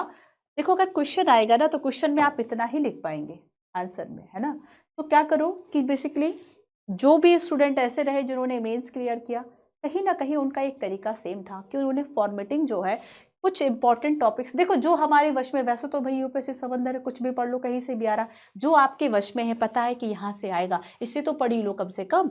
ये टॉपिक्स आपका कुछ तो देखो, कुछ टॉपिक्स तो ऐसे होंगे ना कि भाई वो आपके है कंप्लीट है, वो आपके कवर्ड है ना। तो कुछ चीज़ें तो ऐसी मिल जाएंगी ना आपको। तो बस वही चीज़ें बच्चों आपको याद रखनी है कि जो हमारे वश में है, स्पेशली यूपीएससी, वो कंटेंट आप उतना ज़रूर प्रिपेयर कर लो। पता है क्वेश्चन आता है, फेडरल सिस्टम से क्वेश्चन आ रहा है, तब आप क्या करो कि बेसिकली ये जो मेन इंपॉर्टेंट चीजें हैं उसको आप तैयार कर लो। तो इंटर स्टेट कन्फ्लिक्ट में हम बात करेंगे, चाहे हम बाउंड्रीज की बात करें, चाहे हम रिवर सिस्टम की बात करें, ठीक है। तो ये बहुत इंपॉर्टेंट हो जाता है। इनके चलते ज्यादातर जो स्टेट के बीच में डिमांड्स है वो बढ़ने लगती हैं, कन्फ्लिक्ट्स जो है वो बढ़ने लगते हैं। अब एक लास्ट बचता है स्पेशल प्रोविजन। देखो वैसे तो फेडरल में सभी स्टेट के पास पावर जो है वो सेम दिए गए हैं कॉन्स्टिट्यूशन में, लेकिन फिर भी क्या है कि कुछ ऐसे स्टेट है जो कि कुछ डिफरेंट सर्कमस्टांसेस, स्पेशल प्रोविजन उनके लिए किए गए हैं। जैसे कि आर्टिकल हम 371 की बात करें, जिसमें कि कुछ स्पेशल प्रोविजन किए गए हैं। पहले जम्मू कश्मीर के लिए किए गए थे आर्टिकल 370 के अंतर्गत, लेकिन बाद में इसको हटा दिया गया था, है ना। तो जम्मू कश्मीर की बात यहाँ पर हम नहीं करेंगे। बेसिकली ये कुछ ऐसे कन्फ्लिक्ट्स हैं जो कि एक फेडरल सिस्टम में होते हैं। आओ देखो क्वेश्चन देखते हैं। 1950 in the 1950s and early 1960s the foundation of our federalism was laid under Jawaharlal Nehru। ये स्टेटमेंट है, आपको बताना है कौन सा स्टेटमेंट करेक्ट है। It was also a period of Congress dominance over centre as well as state. ना केवल केंद्र बल्कि राज्यों में भी डोमिनेंस था। Relation between the centre and state remain quite normal during this period and Congress dominance decline somewhat and large number of state opposition party come to power. Next question देखो, why many state and even many political party have for time to time demand that a state should have more autonomy।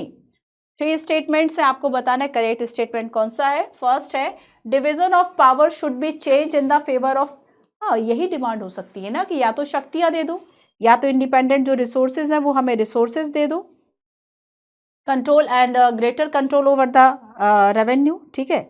Next है demand related to administrative power to the state, definitely. तो यहाँ पर चाहे प्रशासनिक शक्तियां हो या फिर वित्तीय शक्तियां हो, रेवेन्यू हो, ये सारे पावर।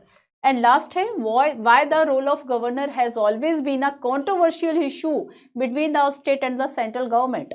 ये सब हम पढ़ चुके हैं, ठीक है। आप इसको बताइए क्या इसका आंसर होगा, ये क्वेश्चन मेरा आपसे है, ठीक है। चलिए तो बेसिकली लास्ट हम कंक्लूड करते हैं इस टॉपिक को।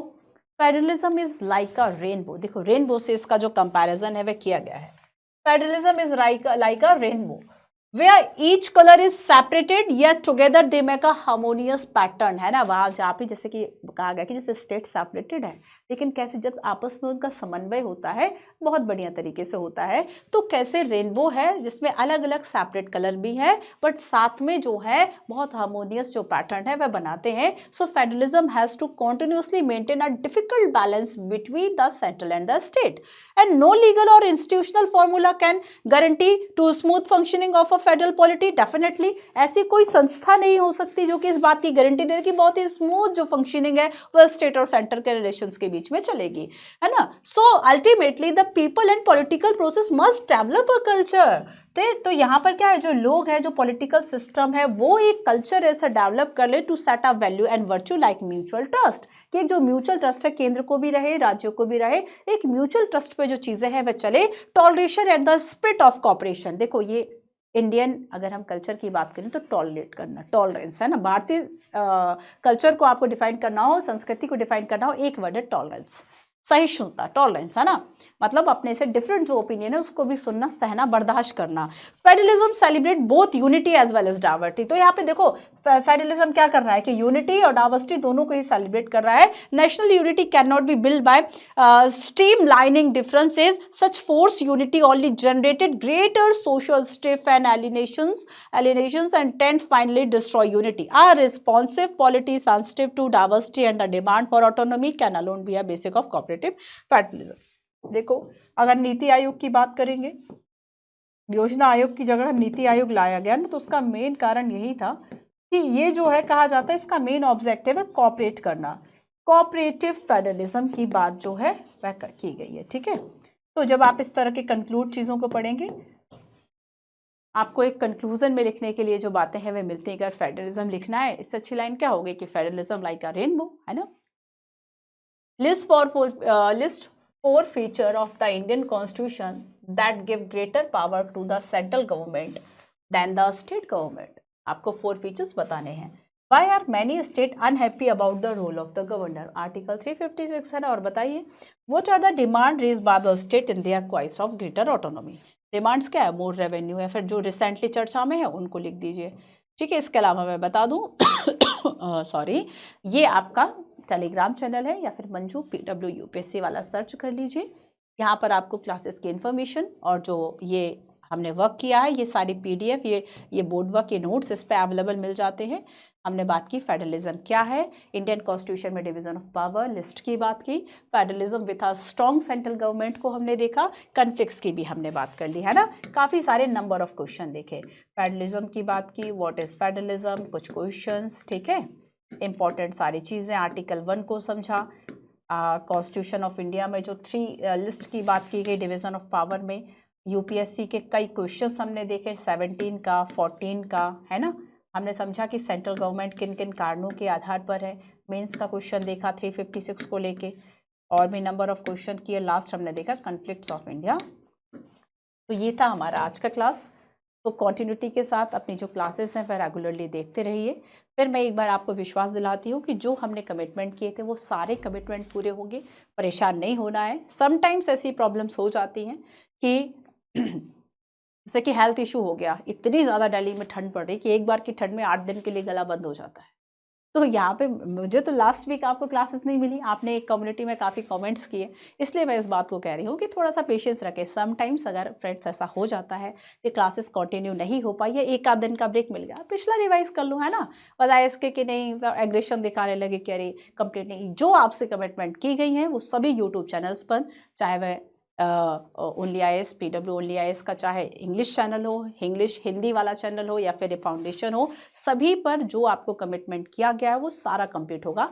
फाउंडेशन चैनल पर बेसिकली हम बिल्ड कर रहे हैं फाउंडेशंस, इसलिए बहुत आराम से ये चैनल उन बच्चों के लिए जो कि 2025 में एग्ज़ाम देने वाले हैं, है ना, बहुत आराम से 24 में भी जो एग्ज़ाम दे रहे हैं वो भी पढ़ रहे हैं, क्योंकि काफ़ी पहले से हमने इसमें बुनियाद बैच जो है वह शुरू कर दिया था।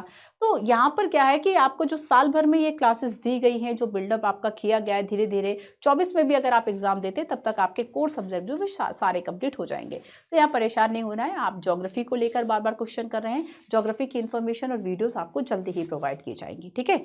सो कंटिन्यूटी के साथ जुड़े रहिए। नोट्स बनाते रहिए, रिवीजन करते रहिए, एग्जाम ओरिएंटेड पढ़ते रहिए। हाँ, मोटिवेट ज़रूर रहे, पॉजिटिव रहे कि हाँ यूपीएससी हमसे हो जाएगा। ठीक है, चलिए मिलते हैं अपनी नेक्स्ट क्लास में। Thank you so much.